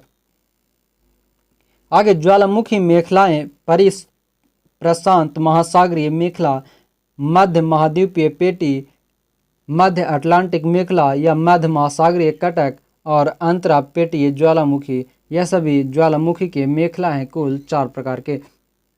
आगे, क्षारीय लावा शंकु को किस अन्य नाम से जाना जाता है? शील्ड शंकु। यहाँ पॉइंट है, अलास्का संयुक्त राज्य अमेरिका के कटमई पर्वत को 10,000 धुआरों की घाटी कहा जाता है। यानी अलास्का की कटमई पहाड़ को पर्वत को 10,000 धुआरों घाटी या वैली ऑफ 10,000 स्मोक्स कहा जाता है। अगला चैप्टर है अपना भूकंप एवं सुनामी अर्थक्वेक। बात करें तो भूकंप के प्रमुख कारण। भूकंप के जो प्रमुख कारण है उसमें है ज्वालामुखी क्रिया, भ्रंश एवं संपीड़न की क्रिया, समस्थित की समायोजन या भूसंतुलन, प्रत्यास्थ पुनश्चलन क्रिया और प्लेट विवर्तनिक क्रिया, जिनमें यह जो है बहुत ही प्रमुख है। अब आगे बात करें, यहाँ पर दी गई है पृथ्वी के आंतरिक भाग में भूकंपीय तरंगों का संचरण कुल इस प्रकार से होती है। इसे आप लोग पीडीएफ में एक बार देख लेंगे ध्यान से। आगे, भूकंपीय तरंग जो होती है वह कुल 3 प्रकार की होती है। पी तरंग, सेकेंडरी तरंग और एल तरंग। प्राइमरी, सेकेंडरी और लॉन्ग जो कि होती है लॉन्ग पीरियड वेव्स। 3 प्रकार की भूकंपीय तरंग होती है। बात करें प्राथमिक एवं लंबवत तरंगे प्राइमरी और लॉन्गिट्यूडिनल वेव किसे कहते हैं? पी तरंग को। एस तरंग किस अन्य नाम से जानी जाती है? अनुप्रस्थ या गौण तरंग।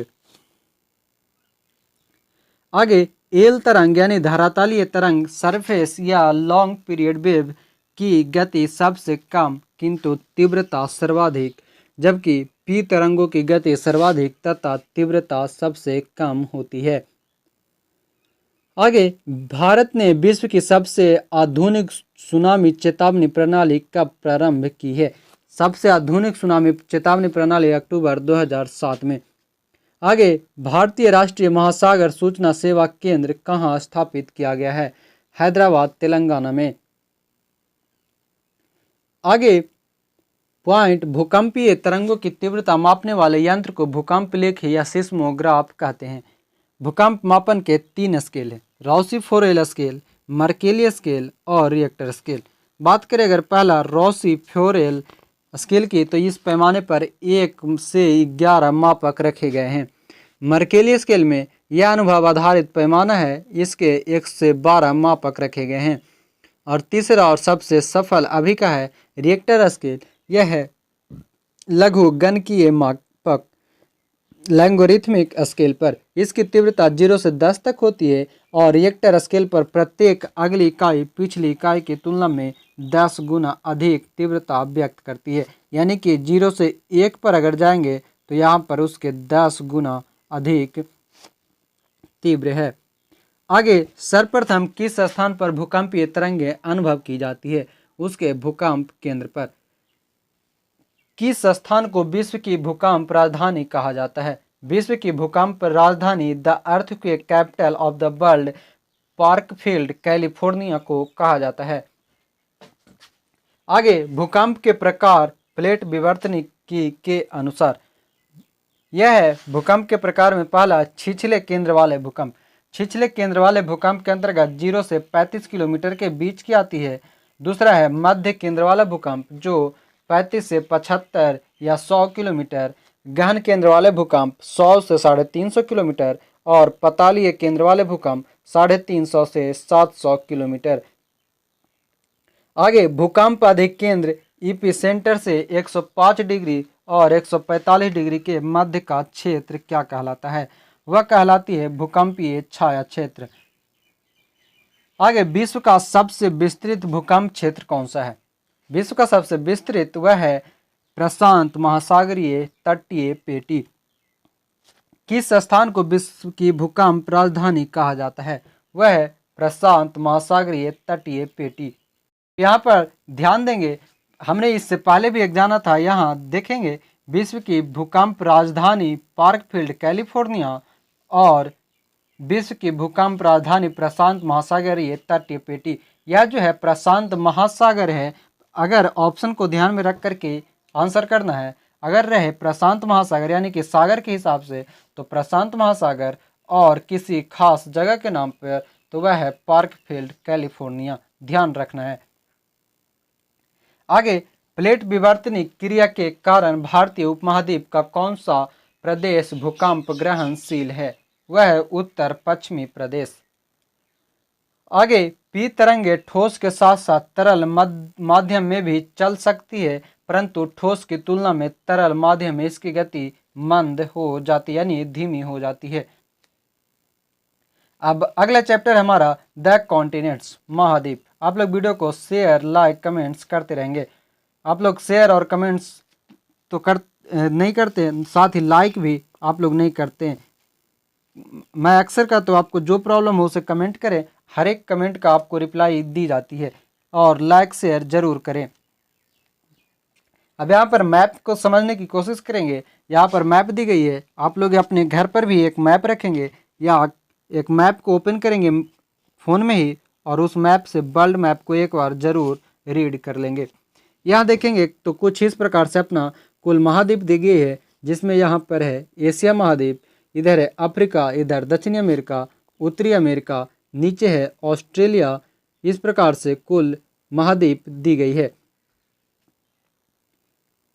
अब यहाँ देख लेंगे थोड़ी थोड़ी इसकी कुछ अन्य जानकारी ले लेते हैं, जिसमें दी गई है एशिया की। एशिया में है यहाँ पर बाल्कन प्रायद्वीप, यहाँ है अरब का प्रायद्वीप, इधर है कमचटका प्रायद्वीप, इधर है ये जो है यूरोप का, यूरोप और एशिया को मिला करके यूरेशिया के नाम से जानी जाती है। यूरोप में है स्कैंडिनेवियन प्रायद्वीप, यहाँ पर है जो अफ्रीका और यूरोप के बीच की बाउंड्री है, वहाँ पर इटली का प्रायद्वीप। फिर है यहाँ आइबेरिया का प्रायद्वीप,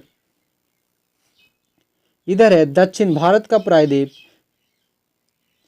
अगर इधर चले ऑस्ट्रेलिया साइड में तो यहाँ मलाया प्रायद्वीप, यहाँ केप यॉर्क प्रायद्वीप। अगर अब ऊपर चले उत्तरी अमेरिका में तो यहाँ देखने को मिलेगा अलास्का का प्रायद्वीप, और यह है ग्रीनलैंड, यहाँ है लेब्राडोर का प्रायद्वीप। अब आगे चलेंगे हम लोग पॉइंट वाइज। बात करें तो कह रहा है क्षेत्रफल की दृष्टि से महाद्वीपों का अवरोही अनुक्रम क्या है। इनमें सबसे बड़ा मतलब क्षेत्रफल के अनुसार हाँ, सबसे बड़ा एशिया, अफ्रीका, उत्तरी अमेरिका, दक्षिणी अमेरिका, अंटार्कटिका, यूरोप एवं ऑस्ट्रेलिया। आप लोग एक बार फिर से मैप को देखेंगे, यहाँ देखें तो एशिया है, एक बार मैप में ध्यान रखेंगे कौन से महादेश कहाँ पर है। एशिया, यहाँ यूरोप और एशिया जो है वह एक दूसरे से मिला हुआ ही है। यहाँ अफ्रीका, ये दक्षिणी अमेरिका, ये उत्तरी अमेरिका, यहाँ पर ऑस्ट्रेलिया, ऊपर में आपको देखने को मिलेगा आर्कटिक महासागर, नीचे देखने को मिलेगा अंटार्कटिका महासागर। आगे एशिया का सबसे गर्म स्थान कौन सा है। यह है तिरात जबी, लगभग 54 डिग्री सेल्सियस, जो कि इजराइल में है। विश्व का सबसे ठंडा स्थान जिसकी तापमान है -45 डिग्री सेल्सियस, और यह है रूस का साइबेरिया प्रांत बरखोयांस्क में। क्षेत्रफल एवं जनसंख्या दोनों की दृष्टि से विश्व का सबसे बड़ा महाद्वीप एशिया है। विश्व का सबसे गर्म स्थान डेथ वैली किस महाद्वीप में स्थित है। उत्तरी अमेरिका में। दक्षिण अमेरिका तथा उत्तरी अमेरिका को कौन सी नहर विभाजित करती है। दक्षिणी अमेरिका और उत्तरी अमेरिका को विभाजित करने वाली नहर है वह है पनामा नहर। आगे महाद्वीप एक दूसरे से कैसे पृथक हुए। यह हुए थे प्लेट विवर्तनिक क्रिया से। किस महाद्वीप की औसत ऊंचाई सर्वाधिक है। वह है दक्षिणी ध्रुव की अंटार्कटिका महाद्वीप में। आगे पॉइंट, पूर्णतः हिमाच्छादित रहने के कारण अंटार्कटिका महाद्वीप को श्वेत महाद्वीप के नाम से भी जाना जाता है। आगे प्रायद्वीपों का प्रायद्वीप एवं यूरेशिया का प्रायद्वीप किस महाद्वीप को कहा जाता है। यूरोप को। उत्तरी गोलार्ध का सबसे छोटा महाद्वीप कौन सा है। उत्तरी गोलार्ध का सबसे छोटा महाद्वीप वह है यूरोप। आगे अफ्रीका महाद्वीप से होकर विषुवत, कर्क और मकर रेखा तीनों गुजरती है।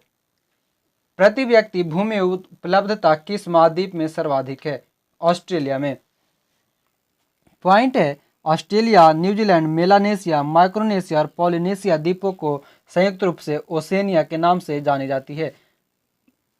ओसेनिया जो है वह ऑस्ट्रेलिया, न्यूजीलैंड इन सभी को मिलाकर के बनाई गई एक संयुक्त प्रांत है। अगला चैप्टर है अपना पर्वत श्रेणियां, माउंटेन रेंज।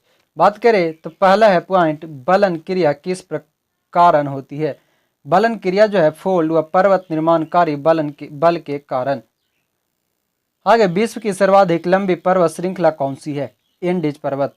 एंडीज पर्वत श्रेणी किस महाद्वीप में स्थित है। एंडीज पर्वत जो है यह रॉकी दक्षिणी अमेरिका एंडीज पर्वत दक्षिणी अमेरिका में, और रॉकी पर्वत जो है वह उत्तरी अमेरिका में।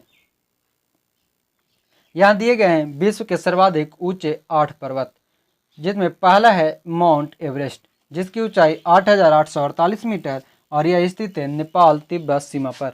दूसरा है K2 जिसे काराकोरम के नाम से भी जाना जाता है, K2 गॉडविन ऑस्टिन, जो कि 8,611 मीटर और यह है भारत और पाक अधिकृत लद्दाख में।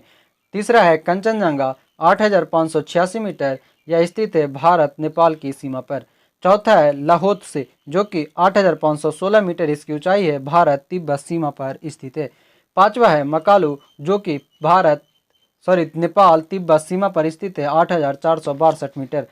अगला है चोओयू यह है 8,201 मीटर, नेपाल तिब्बत सीमा पर। सातवां है धौलागिरी जो कि 8,167 मीटर नेपाल में स्थित है, और मनासलू 8,156 मीटर नेपाल में। आगे यहाँ देखेंगे तो अगर धौलागिरी की बात करें 8,167 मीटर, यह कहीं कहीं पे आपको देखने को मिलेगा 8,172 मीटर। क्लियर है। चलिए आगे, दक्षिणी आल्प्स पर्वतमालाएं किस देश में स्थित है? दक्षिणी आल्प्स पर्वत यह न्यूजीलैंड में स्थित है। विश्व की अधिकांश ऊंची चोटियां नवीन मुर्दार पर्वतों में से है। आगे, व्हाइट माउंटेन किस देश में स्थित है? संयुक्त राज्य अमेरिका में। भारत और म्यांमार के मध्य कौन सा पर्वत सीमा निर्धारित करता है? भारत और म्यांमार के बीच में अराकानियोमा और बर्मेज पर्वत चाप। हिमालय का विस्तार अराकानियोमा पर्वत किस देश में स्थित है? अराकानियोमा यह स्थित है म्यांमार में। आगे यहाँ दी गई है सभी महाद्वीपों के सर्वोच्च शिखर। अगर बात करें एशिया की तो वह है माउंट एवरेस्ट, अफ्रीका की किलिमंजारो, यूरोप का माउंट एल्ब्रूस, उत्तरी अमेरिका का माउंट डेनारिस सबसे सर्वोच्च शिखर है, दक्षिणी अमेरिका का माउंट एकांकागुआ, ऑस्ट्रेलिया का माउंट कोसिस्क्यू और अंटार्कटिका का विंसन मैसिफ। आगे पॉइंट है माउंट टिटलिस कहाँ स्थित है? माउंट टिटलिस स्विट्जरलैंड में। आगे, स्पेन व फ्रांस के मध्य कौन सा पर्वत सीमा रेखा बनाता है? स्पेन और फ्रांस के बीच पिरेनीज पर्वत। आगे, संयुक्त राज्य अमेरिका के 3 प्रमुख गुंबदाकार पर्वत कौन है? हेनरी पर्वत, ब्लैक हिल्स एवं एंडिरोंडेक पर्वत। आगे, विश्व की प्रमुख पर्वत श्रेणियां यहाँ पर दी गई है। पर्वत श्रेणी है, स्थिति है और सर्वोच्च शिखर है। एक एक करके हम लोग क्विकली समझेंगे। आप लोग पीडीएफ में इसे एक बार पढ़ लेंगे। यहाँ है या वीडियो को पॉज भी करके एक एक करके ध्यान से सुन लेंगे। आगे है कॉर्डिलेरा डी लॉस एंडेस, जो कि है पश्चिमी दक्षिणी अमेरिका में सर्वोच्च शिखर एकांकागुआ। दूसरा है रॉकी पर्वत श्रेणी, पश्चिमी उत्तरी अमेरिका में माउंट एल्बर्टस की सर्वोच्च शिखर है। तीसरा है हिमालयन काराकोरम हिंदुकुश, दक्षिण मध्य एशिया में सर्वोच्च शिखर माउंट एवरेस्ट। चौथा है ग्रेट डिवाइडिंग रेंज श्रेणी पूर्वी ऑस्ट्रेलिया में और इसकी सर्वोच्च शिखर कोस-युस्कू। अगला है ट्रांस अंटार्कटिका पर्वत अंटार्कटिका में स्थित है और इसके सर्वोच्च शिखर माउंट विंसन मैसिफ, जो कि अंटार्कटिका का भी सबसे ऊंची पर्वत है। अगला है तिएन सान श्रेणी, जो कि दक्षिण मध्य एशिया में है और इसका सर्वोच्च शिखर पीक पोवेडा। अगला है अल्ताई माउंटेन श्रेणी, स्थित है मध्य एशिया में, सर्वोच्च शिखर गोरा बेलुखा। अगला यूराल पर्वत श्रेणी, जो स्थित है मध्य रूस में और सर्वोच्च शिखर गोरा नैरोडनाया। अगला है कमचटका स्थित श्रेणी, पूर्वी रूस में, क्लूचेवस्काया सोपका। अगला है एटलस पर्वत श्रेणी, उत्तर पश्चिम अफ्रीका में, जेबेल टॉबल काल। बरखोयांश पर्वत शिखर, पूर्वी रूस में, गोरा मास खाया इसकी सर्वोच्च शिखर है। पश्चिमी घाट श्रेणी, जो कि पश्चिम भारत में स्थित है, सर्वोच्च चोटी है उसकी पश्चिमी घाट की अनाईमुडी। अगला सियरा माद्रे ओरिएंटल, मैक्सिको में स्थित है और सबसे ऊंची चोटी ओरिजावा। जाग्रोस पर्वत श्रेणी, स्थित है ईरान में, ऊंची चोटी जाडकू। अगला है एल्बू श्रेणी, ईरान में स्थित, ऊंची चोटी देमावंद। अगला है स्कैंडिनेवियन रेंज, पश्चिमी नॉर्वे में और यह है गैल्डोपिजेन। अगला है पश्चिमी सियरा माद्रे, मैक्सिको में, नेवोबोडा डी कोलिमा इसकी सर्वोच्च शिखर। आगे ड्रैकेंसबर्ग श्रेणी, जो है दक्षिण पूर्व अफ्रीका में, दवाए एंटलेनियाना में। कॉकेसस श्रेणी, रूस में स्थित है, सर्वोच्च शिखर एल्ब्रूस। अलास्का श्रेणी, स्थित है अलास्का में, सर्वोच्च शिखर माउंट मैकिनले। कास्केड रेंज श्रेणी, स्थित है अमेरिका और कनाडा में, ऊंची चोटी माउंट रेनियर। अगला है एपेनाइन श्रेणी, जो कि इटली में स्थित है, सर्वोच्च शिखर कॉर्नो ग्रैंडे। अल्पेशियन श्रेणी, पूर्वी अमेरिका और कनाडा में, सर्वोच्च शिखर माउंट मिशेल। अगला है आल्प्स, जो कि स्थित है मध्यवर्ती यूरोप में, ऊंची चोटी Mount Black. Sierra Madre del Sur, Mexico में स्थित है, ऊंची चोटी टियोटेपेक हैं। इसे एक बार आप लोग भी वीडियो को आराम से देख लेंगे, ध्यान से सुन लेंगे तो आपको ध्यान में आ जाएगी। आगे मोड़दार या बलित पर्वत का निर्माण चट्टानों में पृथ्वी की आंतरिक शक्तियों तथा मोड़ या बलन के कारण होता है। अगला चैप्टर है हमारा dry area, desert and grassland, यानी शुष्क प्रदेश, मरुस्थल एवं घास भूमि। बात करें तो वह स्थान जहां वार्षिक वर्षा 25 सेंटीमीटर से कम होती है उसे मरुस्थल के रूप में परिभाषित किया जाता है। आगे, विश्व का सबसे बड़ा मरुस्थल कौन सा है? सहारा। विश्व का सर्वाधिक जनसंख्या वाला मरुस्थल कौन सा है? थार मरुस्थल, भारत में, जो कि राजस्थान में खास करके स्थित है। अगला है टकला मकान मरुस्थल किस देश में स्थित है? चीन का सिक्यांग प्रांत में। गोबी मरुस्थल किस देश में स्थित है? मंगोलिया। सेरीर मरुस्थल कहाँ स्थित है? मिस्र, इजिप्ट में। रेग मरुस्थल कहाँ स्थित है? अल्जीरिया में। दक्षिण एशिया का सबसे बड़ा मरुस्थल थार मरुस्थल। यहाँ पर दी गई है विश्व के प्रमुख मरुस्थल व उनकी अवस्थिति। पहला है सहारा, जिसमें लीबिया तथा नूबियन मरुस्थल भी शामिल है, और सहारा मरुस्थल स्थित है उत्तरी अफ्रीका में, जो कि सबसे बड़ी मरुस्थल भी है। अगला है Simpson, Gibson, Stuart, stony, great Victoria, great Sandy, यह सब स्थित है ऑस्ट्रेलिया में। अगला है नाफूद हमद रब अल खाली, यह स्थित है सऊदी अरब में। अगला है कालाहारी, जो स्थित है अफ्रीका के बोत्सवाना में। आगे है सोनोरन, जो कि संयुक्त राज्य अमेरिका और मैक्सिको में स्थित है। नामीब है नामीबिया में। काराकोम तुर्कमेनिस्तान में। थार मरुस्थल उत्तर पश्चिम भारत व पूर्वी पाकिस्तान में। सोमाली मरुभूमि सोमालिया में। अटाकामा चिली में। कारजिलकुम उज्बेकिस्तान में। दस्त ए लूत पूर्वी ईरान में। दस्त ए कबीर दक्षिणी ईरान में। मोजेब या मोहावे सियरा नेवेदा अमेरिका में। सेचुरा पेरू में। पेंटागोनिया अर्जेंटीना में। यह सभी है जो कि प्रमुख मरुस्थल कहाँ और कौन स्थित है जिसके बारे में दी गई थी। अब आगे है पृथ्वी का सबसे अधिक शुष्क क्षेत्र है आटाकामा। सोनोरन मरुस्थल कहाँ स्थित है? संयुक्त राज्य अमेरिका तथा मैक्सिको में। आगे, पेंटागोनिया मरुस्थल किस प्रकार के मरुस्थल का उदाहरण है? शीतोष्ण कटिबंधीय मरुस्थल। नागफनी किस बायोम की प्रमुख वनस्पति है? मरुस्थलीय बायोम की। आगे पॉइंट, घास भूमियां उन स्थानों पर पाई जाती है जहां इतनी अधिक वर्षा नहीं होती कि वनों का विकास हो सके और न ही इतनी कम वर्षा होती है कि भूमि मरुस्थल में परिवर्तित हो जाए, इसे ही कहा जाता है घास भूमि।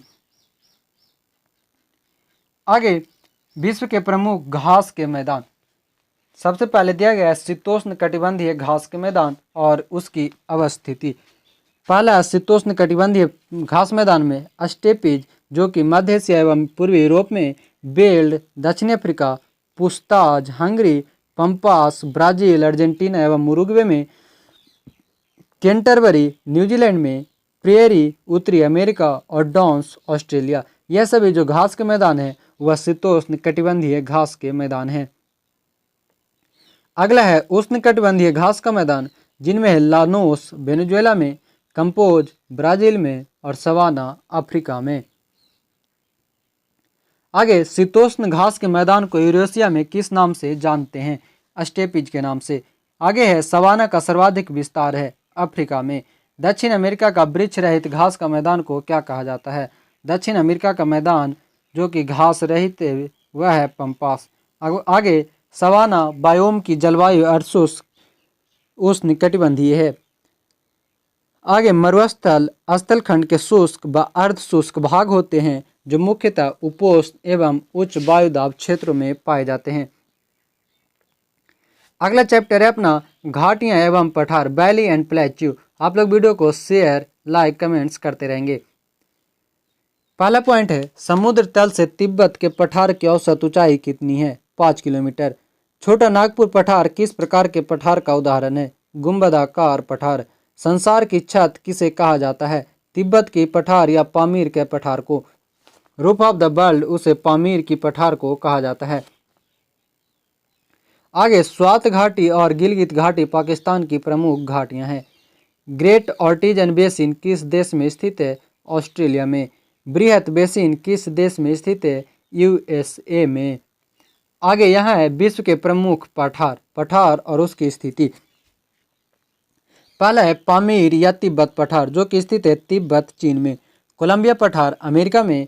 अनातोलिया पठार तुर्की में। शान पठार म्यांमार या बर्मा में, मध्य साइबेरिया पठार रूस में, लीबियाई पठार लीबिया और मिस्र में, कैलोरेडो पठार अमेरिका में, पीडमोंट पठार अमेरिका, पेंटागोनिया पठार अर्जेंटीना, गुयाना पठार वेनेजुएला, गुयाना गुरिनाम फ्रेंच गुयाना में, मांटो ग्रासो पठार ब्राज़ील में, मंगोलियाई पठार मंगोलिया व चीन में, पोतवार पठार पाकिस्तान में, मेसेटो पठार आइबेरिया प्रायद्वीप जो कि स्पेन में स्थित है, अलास्का या यूकॉन पठार अमेरिका में, एशिया माइनर तुर्की में, लॉरेंसिया पठार कनाडा में, टकला मकान पठार चीन में, मालवा पठार भारत में, किम्बरले का पठार ऑस्ट्रेलिया में, आदामाब का पठार नाइजीरिया में और लोयस पठार चीन में। यह सभी जो है विश्व के प्रमुख पठार और उसकी स्थिति है। आगे, मृत्य घाटी यानी डेथ वैली किस लिए प्रसिद्ध है? अत्यधिक उष्णता के कारण।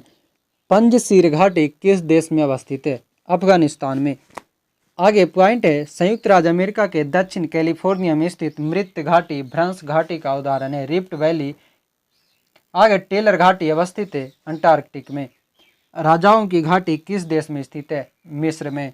आगे, अंधी घाटियां कहाँ पाई जाती है? यूगोस्लाविया जो कि कास्ट प्रदेश में स्थित है। आगे है, लोट्स चेंतल तथा बॉलफेक्स घाटी कहाँ स्थित है? स्विट्जरलैंड में। आगे, विश्व की प्रमुख घाटियाँ। यहाँ घाटी और उसकी देश दी गई है। सबसे पहला है नुब्रा घाटी जो कि भारत में जम्मू कश्मीर में स्थित है। आगे है 10 चोटियों की घाटी कनाडा में, रोम्सडेलन घाटी नॉर्वे में, लॉटर ब्रुन्नेन घाटी स्विट्जरलैंड में, अराकू घाटी भारत के आंध्र प्रदेश और तेलंगाना में, खुम्बू घाटी नेपाल में, गीजर की घाटी रूस में, दामोदर घाटी भारत पश्चिम बंगाल में, लैटिन घाटी इटली में, ग्लेशियर कैनियन स्विट्जरलैंड में, स्पीति घाटी भारत के हिमाचल प्रदेश में, हुंजा घाटी नेपाल में पाकिस्तान में, वैले डे ला लूना घाटी चिली में, नीलम घाटी पाकिस्तान में, बराक घाटी भारत असम में, ओलंपिक घाटी कैलिफोर्निया में, चितवन घाटी नेपाल में, चुंबी घाटी चीन तिब्बत भारत और भूटान में, दून घाटी भारत के उत्तराखंड में स्थित है। यह सभी प्रमुख घाटी थे। आगे, चुंबी घाटी से भारत, भूटान और चीन तीनों देशों की सीमा स्पर्श करती है। और भारत का कौन सा सीमा? तो वह है सिक्किम। आगे है, देश एवं उनकी सीमाएं, अंतर्राष्ट्रीय सीमाएं रेखाएं, इंटरनेशनल बॉर्डर लाइंस। पहला बात करें तो कैस्पियन सागर किन देशों की सीमा को स्पर्श करता है? कैस्पियन सागर अजरबैजान, कजाकिस्तान, तुर्कमेनिस्तान, ईरान एवं रूस को। आगे पॉइंट, बांग्लादेश भारत के साथ सबसे लंबी अंतर्राष्ट्रीय स्थलीय सीमा बनाता है जो कि लगभग 4000 से ज़्यादा की है। आगे, 20 डिग्री उत्तरी समानांतर रेखा किन दो देशों के मध्य स्थित है? लीबिया और सूडान। 20 डिग्री उत्तरी समानांतर रेखा वह है लीबिया और सूडान। इजराइल की सीमाएं किन किन देशों से स्पर्श करती है? लेबनान, सीरिया, जॉर्डन और मिस्र। आगे, दक्षिण पूर्व एशिया का कौन सा देश स्थल रुद्ध है? दक्षिण पूर्व एशिया का जो देश है वह है लाओस। स्थल रुद्ध का मतलब होता है लैंडलॉक यानी कि उसके आसपास कोई भी जलीय स्थल ना हो। आगे, हॉर्न ऑफ अफ्रीका के नाम से कौन से देश सम्मिलित है? इरिट्रिया, सोमालिया, इथियोपिया तथा जिबूती। आगे, नॉर्वे, स्वीडन, फिनलैंड, आइसलैंड एवं डेनमार्क स्कैंडिनेवियन देशों के समूह में सम्मिलित है। यानी कि स्कैंडिनेवियन देश के समूह में कुल 5 कंट्री है: नॉर्वे, स्वीडन, फिनलैंड, आइसलैंड और डेनमार्क। आगे, भौगोलिक रूप से उत्तरी अमेरिका में स्थित होने पर भी कौन सा देश राजनीतिक दृष्टि से यूरोप का भाग है? ग्रीनलैंड। जिम्बाब्वे को पूर्व में किस नाम से जाना जाता था? दक्षिणी रोडेशिया। रियो ग्रांडे नदी किन दो देशों के मध्य अंतर्राष्ट्रीय सीमा का निर्माण करती है? रियो ग्रांडे नदी मैक्सिको और संयुक्त राज्य अमेरिका के मध्य में। पॉइंट, विक्टोरिया झील तंजानिया और युगांडा के मध्य अंतर्राष्ट्रीय सीमा निर्धारित करती है। 38वीं समानांतर सीमा रेखा किन दो देशों के मध्य सीमा निर्धारण करती है? उत्तर कोरिया एवं दक्षिण कोरिया के बीच में। आगे है मैगिनॉट रेखा किन दो देशों के मध्य सीमा बनाती है। मैगिनॉट रेखा फ्रांस और जर्मनी के मध्य। म्यांमार को पूर्व में किस नाम से जाना जाता था? बर्मा। रेड क्लिफ रेखा का निर्धारण कब की गई थी? 15 अगस्त 1947 को। और रेड क्लिफ रेखा भारत और पाकिस्तान के बीच में है और यह सर सिरिल रेडक्लिफ के द्वारा जारी की गई थी। आगे है यहाँ पर दी गई अंतर्राष्ट्रीय सीमा रेखाएं। पहला है डुरंड रेखा। डुरंड रेखा जो है यह पाकिस्तान और अफगानिस्तान के मध्य सर मोंटीगा डुरंड जो कि ब्रिटेन के थे द्वारा सीमा निर्धारित की गई, परंतु अफगानिस्तान इस सीमा निर्धारण को स्वीकार नहीं करता है। पहले जो था जब पाकिस्तान अविभाजित था भारत से, तो डुरंड रेखा अफगानिस्तान और इंडिया के बीच में था। आगे दूसरा है मैकमोहन रेखा। यह वर्ष 1914 में सर मैकमोहन जो कि ब्रिटेन के थे ने एक समझौते के अंतर्गत भारत चीन सीमा को निर्धारित किया। यह 70 मील लंबी रेखा है। तीसरा है रेड क्लिफ रेखा। यह भारत पाकिस्तान के मध्य सीमा निर्धारण करती है। 15 अगस्त 1947 को सर सेरिल रेडक्लिफ द्वारा इसका निर्धारण किया गया। चौथा है हिंडनबर्ग रेखा, जो कि प्रथम विश्व युद्ध के समय में निर्धारित यह रेखा जर्मनी और पोलैंड के मध्य है। पांचवा है मैन रहीन रेखा। यह सोवियत रूस और फिनलैंड के बीच की निर्धारण है। सातवां मैगिनॉट रेखा, जो कि फ्रांस द्वारा खींची गई जर्मनी और फ्रांस के बीच की सीमा रेखा है। मैगिनॉट रेखा को फ्रांस द्वारा ही खींची गई थी। सातवां 17वीं समानांतर रेखा, उत्तरी वियतनाम और दक्षिणी वियतनाम के बीच में। 24वीं समानांतर रेखा, कच्छ के पास जिले जिसे पाकिस्तान भारत पाक सीमा रेखा मानता है, किंतु भारत इसे अस्वीकार करता है। 24वीं समानांतर रेखा है जो कि भारत और पाकिस्तान के बीच की ही है। अगला है 9 नंबर 38वीं समानांतर रेखा, जो कि उत्तरी और दक्षिणी कोरिया के बीच की है। 10वां 141 डिग्री पश्चिमी देशांतर रेखा, जो अलास्का और कनाडा के बीच की सीमा रेखा है। 141वीं सीमा रेखा अलास्का और कनाडा के बीच में, अलास्का जो कि अमेरिका में स्थित है। 49वीं समानांतर रेखा वह भी संयुक्त राज्य अमेरिका और कनाडा के बीच की। आगे ऑर्डर नीसे रेखा, जो पूर्व जर्मनी और पोलैंड के मध्य की सीमा रेखा है। 13 नंबर है सिगफ्राइड रेखा। सिगफ्राइड रेखा, जो कि द्वितीय विश्व युद्ध के पूर्व फ्रांस और जर्मनी की सीमा पर दीवारों, मीनारों और सैनिकों चौकियों से घिरी प्रतिरक्षा रेखा को जर्मनी द्वारा निर्मित की गई। सिगफ्राइड रेखा को जर्मनी द्वारा निर्मित की गई और यह फ्रांस और जर्मनी के बीच में है। आगे मलक्का जलसंधि मलेशिया को सुमात्रा द्वीप से पृथक करती है तथा अंडमान सागर को दक्षिणी चीन सागर से जोड़ती है। जो मलक्का जलसंधि है वह मलेशिया को सुमात्रा द्वीप से अलग करने का काम करता है, जबकि अंडमान सागर को दक्षिणी चीन सागर से जोड़ने का काम करता है। अगला चैप्टर है विश्व के प्रमुख नगर एवं उनके भौगोलिक उपनाम, major cities of the world and their geographical sobriquets. बात करें पहला पॉइंट, तो कौन सा देश सूर्योदय के देश के नाम से प्रसिद्ध है? सूर्योदय का देश कहा जाता है जापान को। आगे दक्षिण अफ्रीका की संसद किस नगर में स्थित है? केप टाउन में। कंधार नगर कहाँ स्थित है? अफगानिस्तान में। आगे आइसलैंड द्वीप आर्कटिक वृत्त के दक्षिण में स्थित है। आइसलैंड द्वीप जो है वह आर्कटिक वृत्त के दक्षिण में स्थित है। आगे सन सिटी अवस्थित है दक्षिण अफ्रीका में। क्वांटो के मैदान किस देश में स्थित है? जापान। भारत के किस स्थान को मिनी स्विट्जरलैंड के नाम से जाना जाता है? भारत का मिनी स्विट्जरलैंड कहा जाता है खजियार, चंबा, हिमाचल प्रदेश के। आगे टर्की का कौन सा नगर पश्चिम का द्वार कहलाता है? इस्तांबुल। लैंड ऑफ थंडरबोल्ट किस देश को कहा जाता है? भूटान को। मध्य रात्रि का सूर्य कहाँ दिखाई देता है? नॉर्वे उत्तरी ध्रुव पर। आगे है संयुक्त राज्य अमेरिका में के केंटुकी राज्य को ब्लू ग्रास स्टेट भी कहा जाता है। आगे वह कौन सा देश है जिसे झीलों की वाटिका की संज्ञा दी गई है? गार्डन्स ऑफ लेक्स की संज्ञा फिनलैंड को। आगे पक्षियों के महाद्वीप के नाम से किस महाद्वीप को जाना जाता है? दक्षिण America.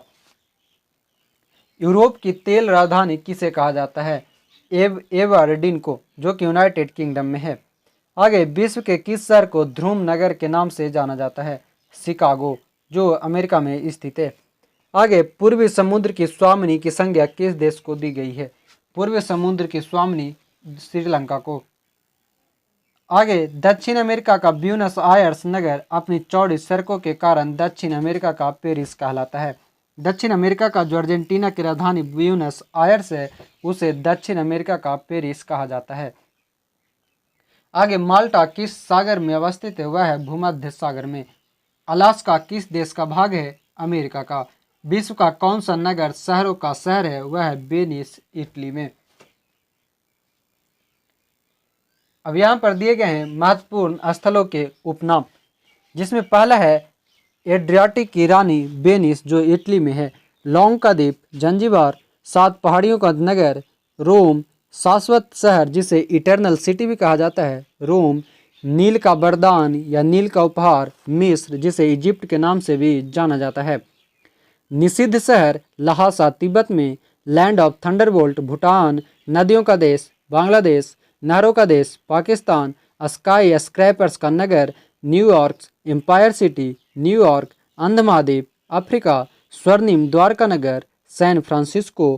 Quaker city, Philadelphia. Antilles का मोती, क्यूबा। विश्व की चीनी का कटोरा, क्यूबा। सफ़ेद हाथियों की भूमि, थाईलैंड। 1000 झीलों की भूमि, फिनलैंड। उगते सूर्य का देश, जापान। मध्य रात्रि के सूर्य का देश, नॉर्वे। स्वर्णिम पैगोडा का देश, म्यांमार।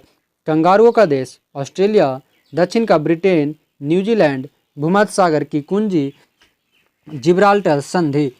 मोतियों का द्वीप, बहरीन। हेरिंग पौंड, अटलांटिक महासागर। संसार की छत, तिब्बत या पामीर का पठार। यूरोप का रोगी, तुर्की। यूरोप का अखाड़ा, बेल्जियम। यूरोप के खेल का मैदान, स्विट्जरलैंड। स्वर्णिम मीनारों वाला शहर, ऑक्सफोर्ड। चीन का शोक, हांगहो नदी। पीली नदी, हांगहो नदी। विश्व की रोटी की टोकरी, प्रेरीज, उत्तरी अमेरिका। ये सभी जो था उसके उपनाम और शहरों के नाम थे। आगे, पाकिस्तान के उत्तर पश्चिम में स्थित स्वात घाटी को पाकिस्तान का स्वर्ग कहा जाता है। अगला चैप्टर अपना जल डमरू एवं महासागरीय जलधारा, यानी कि हाइड्रोस्फीयर्स एंड ओशियन करेंट। बात करें तो एक निश्चित दिशा में प्रवाहित होने वाले महासागरीय जल को क्या कहा जाता है? महासागरीय जलधारा। अब यहाँ दी गई है महासागरीय धाराओं की उत्पत्ति के कारण। वह कुछ इस तरह से पृथ्वी की परिभ्रमण गति, प्रचलित पवन, वायुदाब, बाष्पीकरण एवं वर्षा, घनत्व, प्रवणता, तापमान में अंतर और तटरेखा की आकृति अथवा महाद्वीपीय तटीय बाधा, यह है महासागर की उत्पत्ति के कारण। हाँ, आगे, पृथ्वी की सतह का कितना भाग जल से ढका है? 2/3 भाग। हमबोल्ट धारा को किस अन्य नाम से भी जाना जाता है? पेरू की धारा, जो कि एक शीत जल धारा है। आगे, टर्की के उत्तर में कौन सा सागर है? कैस्पियन सागर। आगे, डेटम रेखा समुद्र तल की वह क्षैतिज रेखा है जिससे ऊंचाई तथा गहराई को मापा जाता है। डेटम लाइन समुद्र की एक क्षैतिज तल है जहां से कि किसी भी जगह की ऊंचाई और गहराई को मापी जाती है। आगे, हिंद महासागर में प्रवाहित होने वाली अगुलहास किस प्रकार की जलधारा है? अगुलहास जलधारा जो है यह एक प्रकार की गर्म जलधारा है। आगे, सारगैसो सागर का संबंध किस महासागर से है? सारगैसो सागर स्थित है उत्तरी अटलांटिक में। टेरिनियन सागर इटली, सिसिली, सार्डिनिया एवं कोर्सिका से घिरा हुआ है। 90 ईस्ट रीज किस महासागर में स्थित है? हिंद महासागर में। कौन सा देश उत्तरी अटलांटिक प्रवाह द्वारा सर्वाधिक लाभान्वित होने वाला देश है? नॉर्वे। किनारी धारा दक्षिण अटलांटिक महासागर में धाराओं के पूर्व वृत्त के निर्माण में योगदान नहीं देती है। किनारी धारा जो है वह दक्षिणी अटलांटिक महासागर में है और धाराओं के पूर्व वृत्त के निर्माण में योगदान नहीं देती है। गल्फ स्ट्रीम क्या है? गल्फ स्ट्रीम जो है एक प्रकार की महासागरीय गर्म जलधारा है। अब यहाँ दी गई है प्रमुख गर्म महासागरीय धाराएं, एक एक करके समझेंगे। गर्म जलधारा में पहला है जो कि प्रशांत महासागर, अटलांटिक महासागर और हिंद महासागर में स्थित है, इसके बारे में दी गई है। पहले जानेंगे हम सब प्रशांत महासागर की गर्म जलधाराएं। उनमें है उत्तरी विषुवरेखीय जलधारा, क्यूरेशियो जलधारा जो कि जापान की काली धारा के नाम से भी जानी जाती है, उत्तरी प्रशांत प्रवाह, अलास्का की धारा, सुशीमा धारा, दक्षिणी विषुवरेखीय जलधारा, पूर्वी ऑस्ट्रेलिया धारा जो कि न्यू साउथ वेल्स धारा के नाम से भी जानी जाती है, और प्रति विषुवरेखीय जलधारा। ये सभी प्रशांत महासागर की प्रमुख जलधाराएं हैं। अगला है अटलांटिक महासागर। अटलांटिक महासागर में उत्तरी विषुवरेखीय जलधारा, दक्षिणी विषुवरेखीय जलधारा, फ्लोरिडा की धारा, गल्फ स्ट्रीम या खाड़ी की धारा, नॉर्वे की धारा, प्रति विषुवरेखीय जलधारा, अंटाइल्स या एंटिलीज धारा और एल्निनो धारा। अगला है हिंद महासागर। हिंद महासागर की गर्म जलधाराएं हैं महासागरीय धाराएं हैं दक्षिणी विषुवरेखीय जलधारा, मोजाम्बिक धारा, अगुलहास धारा, ग्रीष्मकालीन मानसून प्रवाह और मेडागास्कर धारा। हिंद महासागर की मानसूनी जलधाराएं प्रत्येक 6 माह में अपनी दिशा बदलती है। अब आगे है प्रमुख ठंडी महासागरीय जलधाराएं। प्रशांत महासागर की क्यूराइल जलधारा जो कि ओयासिबो धारा के नाम से जानी जाती है, कैलिफोर्निया धारा, हम्बोल्ट अथवा पेरुवियन धारा, अंटार्कटिका प्रवाह और ओखोस्टक धारा। अटलांटिक महासागर की बात करें तो लेब्राडोर, पूर्वी ग्रीनलैंड, इरिमिंगर, केनारी और फॉकलैंड धारा। हिंद महासागर की बात करें तो पश्चिमी ऑस्ट्रेलियाई धारा, शीतकालीन मानसून प्रवाह, सोमाली धारा, दक्षिणी हिंद धारा और अटलांटिक प्रवाह। आगे बरमूडा त्रिभुज यानी बरमूडा ट्रायंगल उत्तर पश्चिम अटलांटिक महासागर में अवस्थित है जो कि भौतिकी के नियमों से संबद्ध है। अब अगला है अपना सागरीय तापमान, लवणता एवं ज्वार भाटा, ocean temperature, salinity and tide. आप लोग वीडियो को शेयर करते रहेंगे और जितने लोग जो नए आएंगे वह चैनल को सब्सक्राइब भी कर लेंगे। आगे महासागरीय जल के तापमान को प्रभावित करने वाले कारक, इनमें है अक्षांशीय स्थिति, सनातनी पवनें, स्थल तथा जल को असमान वितरण, महासागरीय धाराएं, समीपवर्ती स्थल खंडों का प्रभाव, लवणता, प्लावी हिमखंड तथा प्लावी हिमशैल, यह सभी जो है महासागरीय जल के तापमान को प्रभावित करते हैं। आगे सागरीय जल में लवणता प्रति 1000 ग्राम कितनी होती है? 30 प्रति 1000 ग्राम। सागरीय लवणता का मुख्य स्रोत है भूमि। सागरीय जल की लवणता में सर्वाधिक योगदान सोडियम क्लोराइड 77.8% लवण का होता है। आगे ग्रेट सॉल्ट झील कहाँ स्थित है? संयुक्त राज्य अमेरिका में। विश्व में सर्वाधिक लवणीय सागर या झील कौन सी है? टर्की की बॉन झील जिसकी लवणता है 330 प्रति 1000 ग्राम। आगे अरब सागर के पानी का औसत खारापन कितनी है? 35 प्रति 1000 ग्राम। जॉर्डन के मृत सागर में औसत लवणता कितनी है? 238। आगे तापमान का क्षैतिज वितरण कुछ इस प्रकार से उसको दी गई है। पहला अगर जाने उत्तरी एवं दक्षिणी अक्षांश की तो वह है 0 से 10 डिग्री, 10 से 20, 20 से 30, 30 से 40, 40 से 50 और 50 से 60 डिग्री। प्रशांत महासागर में है 26.01, 25.11, 21.53, 16.98, 11.16, 5.0।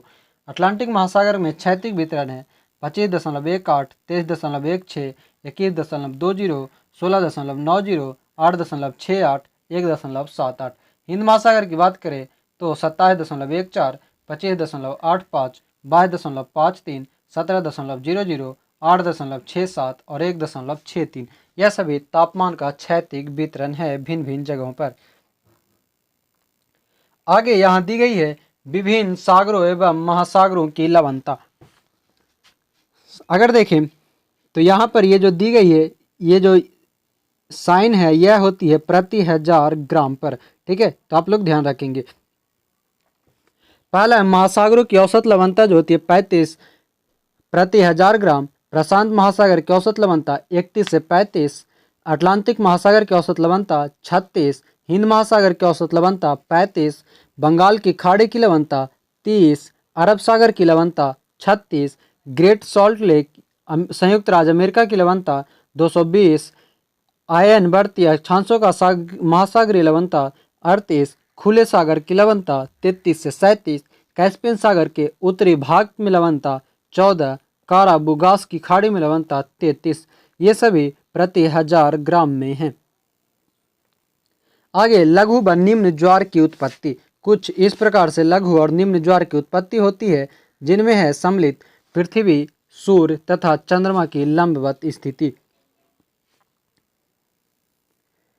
आगे महासागर में ज्वार भाटा की उत्पत्ति से क्या कारण है?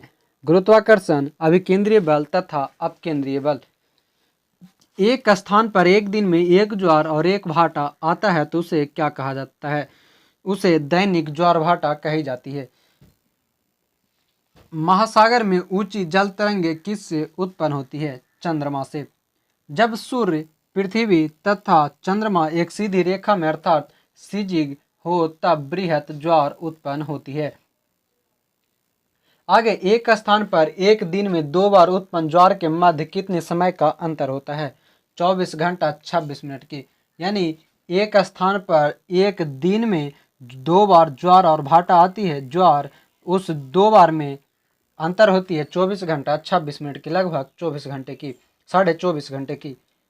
आगे पृथ्वी के परिभ्रमण घूर्णन के कारण 24 घंटे में प्रत्येक स्थान पर 2 बार ज्वार और 2 बार भाटा आता है। अगला है नदियां यानी कि रिवर्स।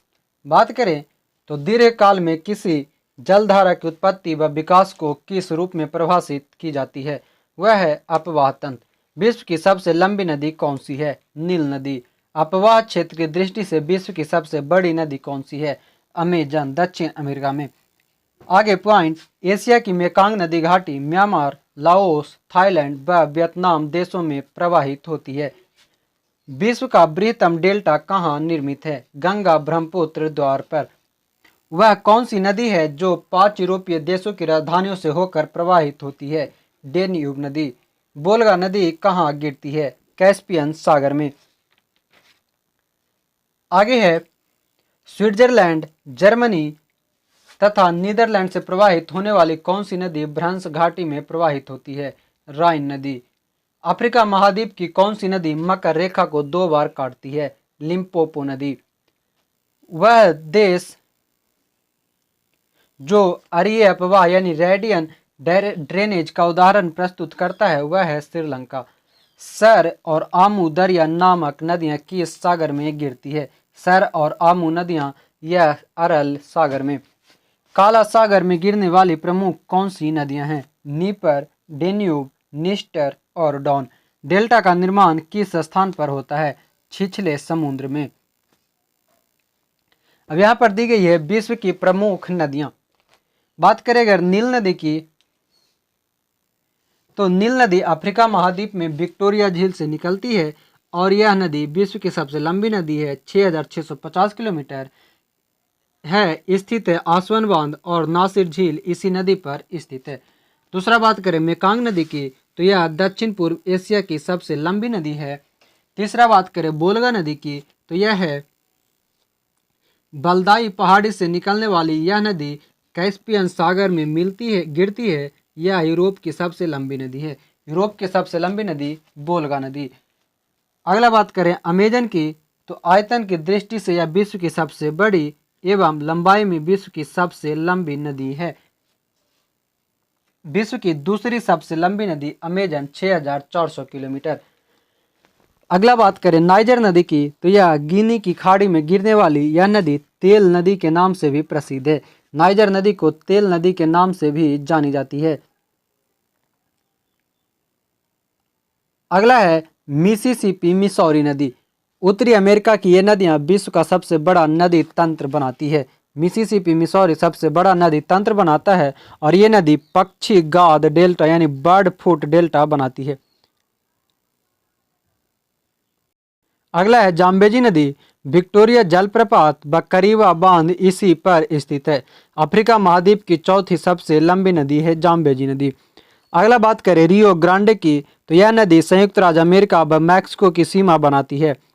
अगला है कांगो या जायरे नदी। यह नदी विषुवत रेखा को 2 बार काटते हुए पार करती है। स्टेनले व लिविंगस्टोन जलप्रपात इसी पर स्थित है। सेंट लॉरेंस नदी, यह विश्व का व्यस्ततम आंतरिक जल परिवहन मार्ग है। न्यागरा जलप्रपात इसी नदी पर स्थित है। अगला है लिम्पोपो नदी। यह नदी दक्षिण अफ्रीका के हाई वेल्ड से निकलने वाली यह नदी मकर रेखा को 2 बार काटती है। यह जो लिम्पोपो नदी है वह दक्षिण अफ्रीका के हाई वेल्ड से निकलती है। अगला है कोलोराडो नदी। यह विश्व प्रसिद्ध ग्रैंड कैनियन एवं हूवर बांध इसी पर स्थित है। अगला है माही नदी। भारत की यह नदी कर्क रेखा को 2 बार काटती है। आगे अमूर नदी। यह नदी चीन व रूस की सीमा बनाती है। नेक्स्ट है डेन्यूब नदी। जर्मनी के ब्लैक फॉरेस्ट पर्वत से निकलने वाली यह नदी यूरोपीय देशों की राजधानी बेलग्रेड, जो कि यूगोस्लाविया की, ब्राटास्लावा स्लोवानिया की राजधानी, बुखारेस्ट रोमानिया की राजधानी, बुडापेस्ट हंगरी की राजधानी और वियना ऑस्ट्रिया से गुजरते हुए काला सागर में गिरती है। डेन्यूब जो है यह मुख्य रूप से ब्लैक फॉरेस्ट पर्वत से निकलती है और नदी यूरोपीय देश की राजधानी बेलग्रेड, ब्राटिस्लावा, बुखारेस्ट, बुडापेस्ट और वियना से काला सागर में जाकर गिरती है। अगला है राइन नदी। यह यूरोप का व्यस्ततम आंतरिक जल परिवहन मार्ग है। इसे कोयला नदी भी कहा जाता है। यूरोप का व्यस्ततम बंदरगाह रॉटरडम इसी पर स्थित है। नेक्स्ट है मरले डार्लिंग। ये नदी क्यूस्यूस्को पर्वत से निकलती है। यह ऑस्ट्रेलिया का सबसे बड़ा नदी तंत्र है। म्यांमार की इरावदी और साल्विन नदियों के दोआब क्षेत्र को पूर्व का चावल का कटोरा कहा जाता है। अगला है नदियों के किनारे स्थित नगर।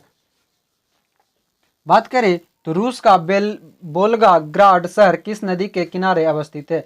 बोल्गा यूरोप की सबसे लंबी नदी पर। लंदन किस नदी के तट पर स्थित है? थेम्स नदी या टेम्स नदी पर। सेंट पीटर्सबर्ग किस नदी के तट पर स्थित है? नेवा नदी। दक्षिण कोरिया की राजधानी सियोल किस नदी पर स्थित है? हान नदी। अब यहाँ पर दी गई है नदियों के किनारे स्थित विश्व के महत्वपूर्ण नगर। पहला है वियना। वियना जो कि ऑस्ट्रिया में स्थित है और स्थित है डेन्यूब नदी पर। ड्रेसडेन जर्मनी में स्थित है एल्ब नदी पर।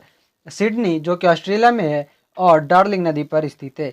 यंगून म्यांमार में है और स्थित है इरावती नदी पर। क्यूबेक जो है कनाडा में है और स्थित है सेंट लॉरेंस नदी पर। बॉर्सा वेस्टुएला में स्थित पोलैंड में स्थित है। हैम्बर्ग एल्ब नदी पर स्थित जर्मनी में। बगदाद टिग्रिस या दजला नदी पर स्थित इराक में। रोम टाइबर नदी पर स्थित इटली में। न्यूयॉर्क हडसन नदी पर स्थित संयुक्त राज्य अमेरिका में। लाहौर रावी नदी पर स्थित पाकिस्तान में। कराची सिंधु नदी पर स्थित पाकिस्तान में। वाशिंगटन डीसी पोटोमैक नदी पर स्थित अमेरिका में। लंदन टेम्स नदी पर स्थित ब्रिटेन में। मॉस्को मस्कोवा नदी पर स्थित रूस में। कोलोन राइन नदी पर स्थित जर्मनी में।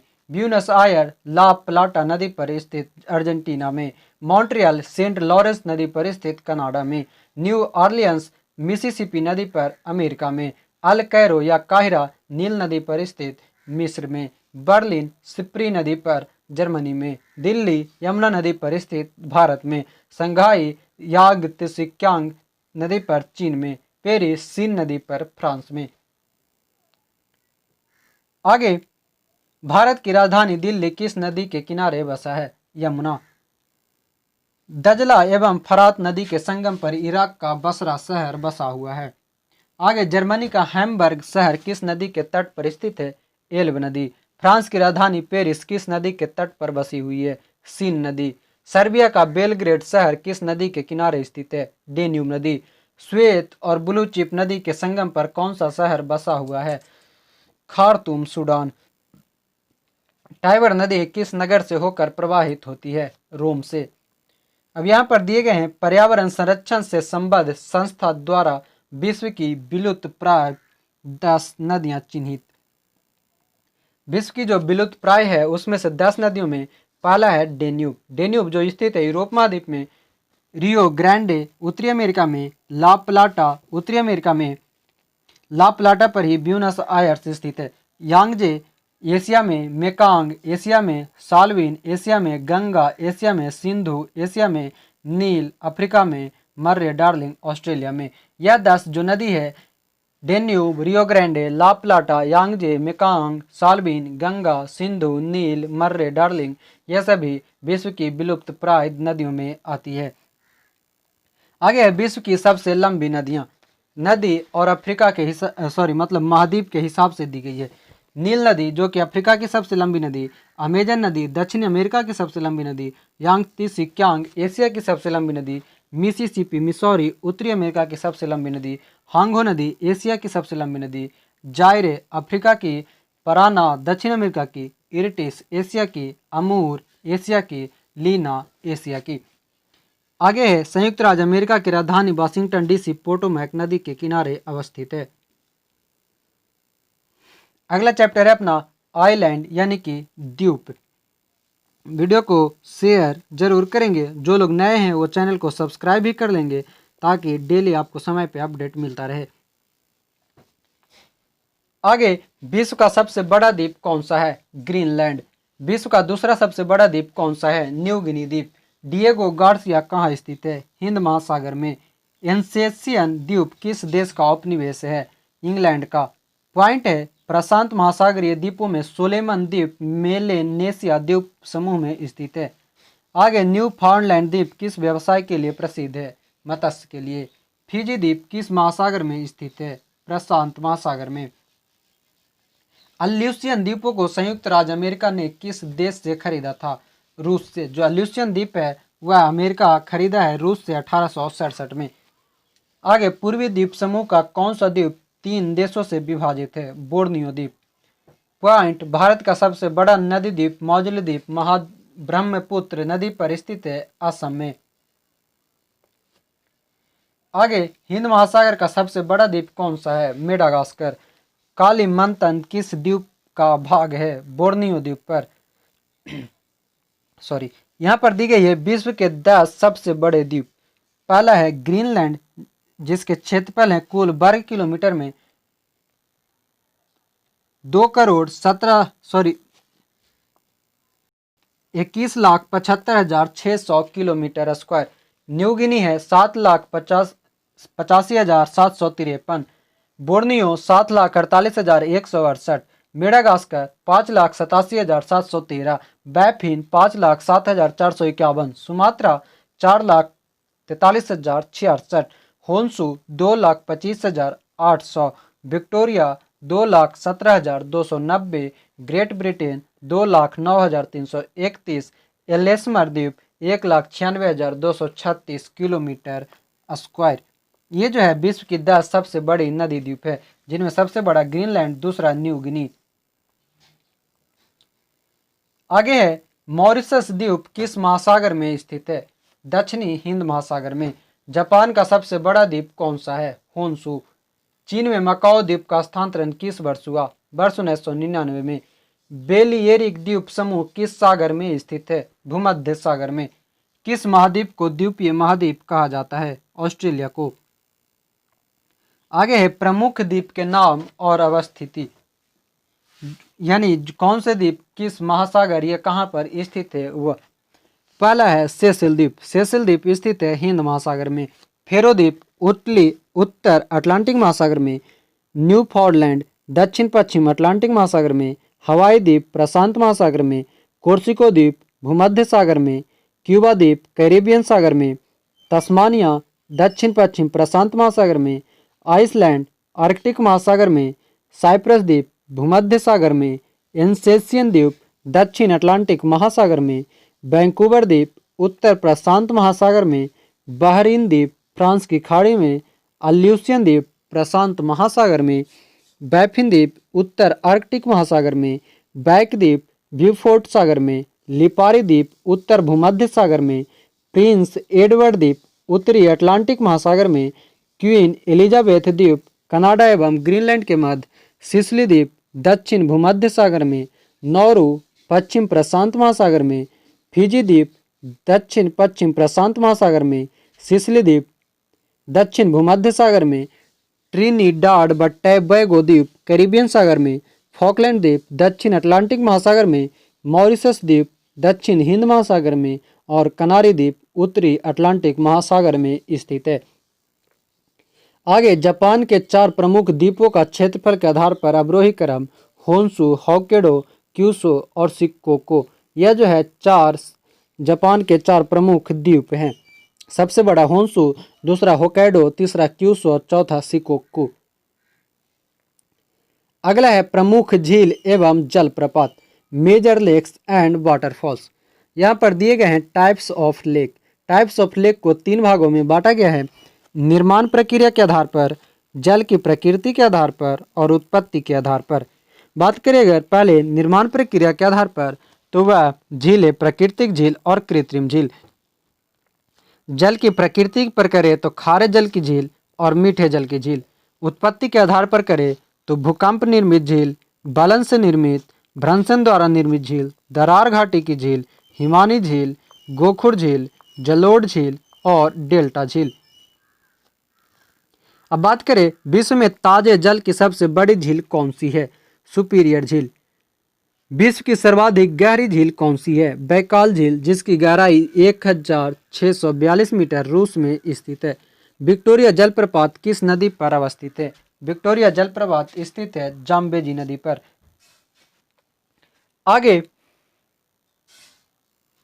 पॉइंट है, नियाग्रा जलप्रपात कनाडा एवं संयुक्त राज्य अमेरिका के मध्य में स्थित है। क्षेत्रफल और आयतन के आधार पर खारे जल की विश्व की सबसे बड़ी झील है कैस्पियन सागर।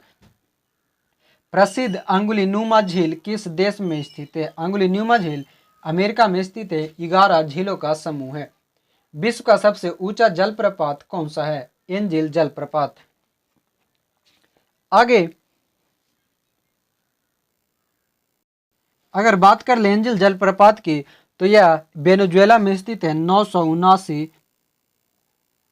मीटर की। आगे है ग्रेट साल्ट लेक किस श्रेणी की झील है? ग्रेट साल्ट लेक जो है यह दरार घाटी रिफ्ट वैली की झील है। यहाँ पर दी गई है विश्व के सर्वोच्च जलप्रपात। जलप्रपात और देश के नाम दिए गए हैं। एंजिल जलप्रपात वेनेजुएला में, टुगेला जलप्रपात दक्षिण अफ्रीका, योसेमाइट संयुक्त राज्य अमेरिका, सुंदरलैंड न्यूजीलैंड में, बोलोमोम्बी ऑस्ट्रेलिया में, गैब्रेन फ्रांस में, टाइसेफाले नॉर्वे में, रिचनबैक स्विट्जरलैंड में, मल्सफोसे नॉर्वे में और रिब्बन अमेरिका में स्थित है। आगे यहाँ दी गई है क्षेत्रफल के आधार पर विश्व की प्रमुख झीलें। यहाँ दी गई झील और उसकी स्थिति। बात करें अगर पहला कैस्पियन सागर की, तो वह स्थित है कजाकिस्तान, रूस, तुर्कमेनिस्तान, अजरबैजान व ईरान में।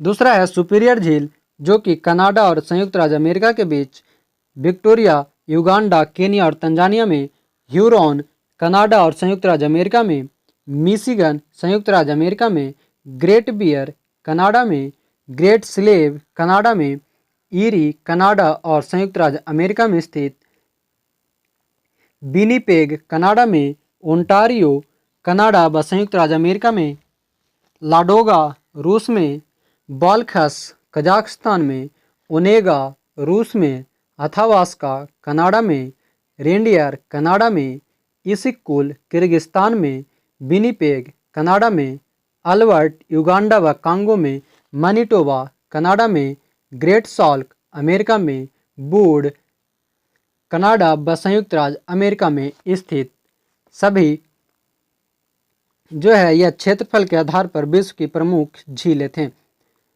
अब आगे है लुडविग नहर। लुडविग नहर जो है वह दक्षिण जर्मनी में आंतरिक जलमार्ग के रूप में प्रयोग की जाती इंटरनल वाटरवे के रूप में। तो फ्रेंड्स आज हम लोग इसको यहीं पर समाप्त करते हैं। यह हमारा वर्ल्ड ज्योग्राफी का पार्ट 1 वीडियो हुआ। एक और पार्ट आएंगे इसके, जहां पर हम लोग इसको पूरा विविध तक जानेंगे और वर्ल्ड ज्योग्राफी को समाप्त करेंगे। उम्मीद है आप सबको वीडियो पसंद आ रहे होंगे। जो लोग चैनल पर नए हैं वो चैनल को सब्सक्राइब कर लेंगे, साथ ही बेल आइकन को ऑन कर लेंगे, जिससे आपको समय समय पर नोटिफिकेशन मिलता रहे। और वीडियो को ज़्यादा से ज़्यादा लोगों तक शेयर, लाइक, कमेंट्स जरूर करेंगे। साथ ही ध्यान रखेंगे, हमने पहले भी बोला था शुरू में कि अगर कहीं पे आपको लगे कि वह गलत है तो हमें वह सुधार करके कमेंट्स कर देंगे। मैं उसे कमेंट को पिन कर दूंगा, जिससे अन्य किसी को भी परेशानी ना हो। पीडीएफ के लिए आप लोग डिस्क्रिप्शन में दिए गए लिंक से ग्रुप को ज्वाइन करेंगे और वहां दिए गए लिंक से पीडीएफ को डाउनलोड कर लेंगे। इसी उम्मीद के साथ जय हिंद, धन्यवाद।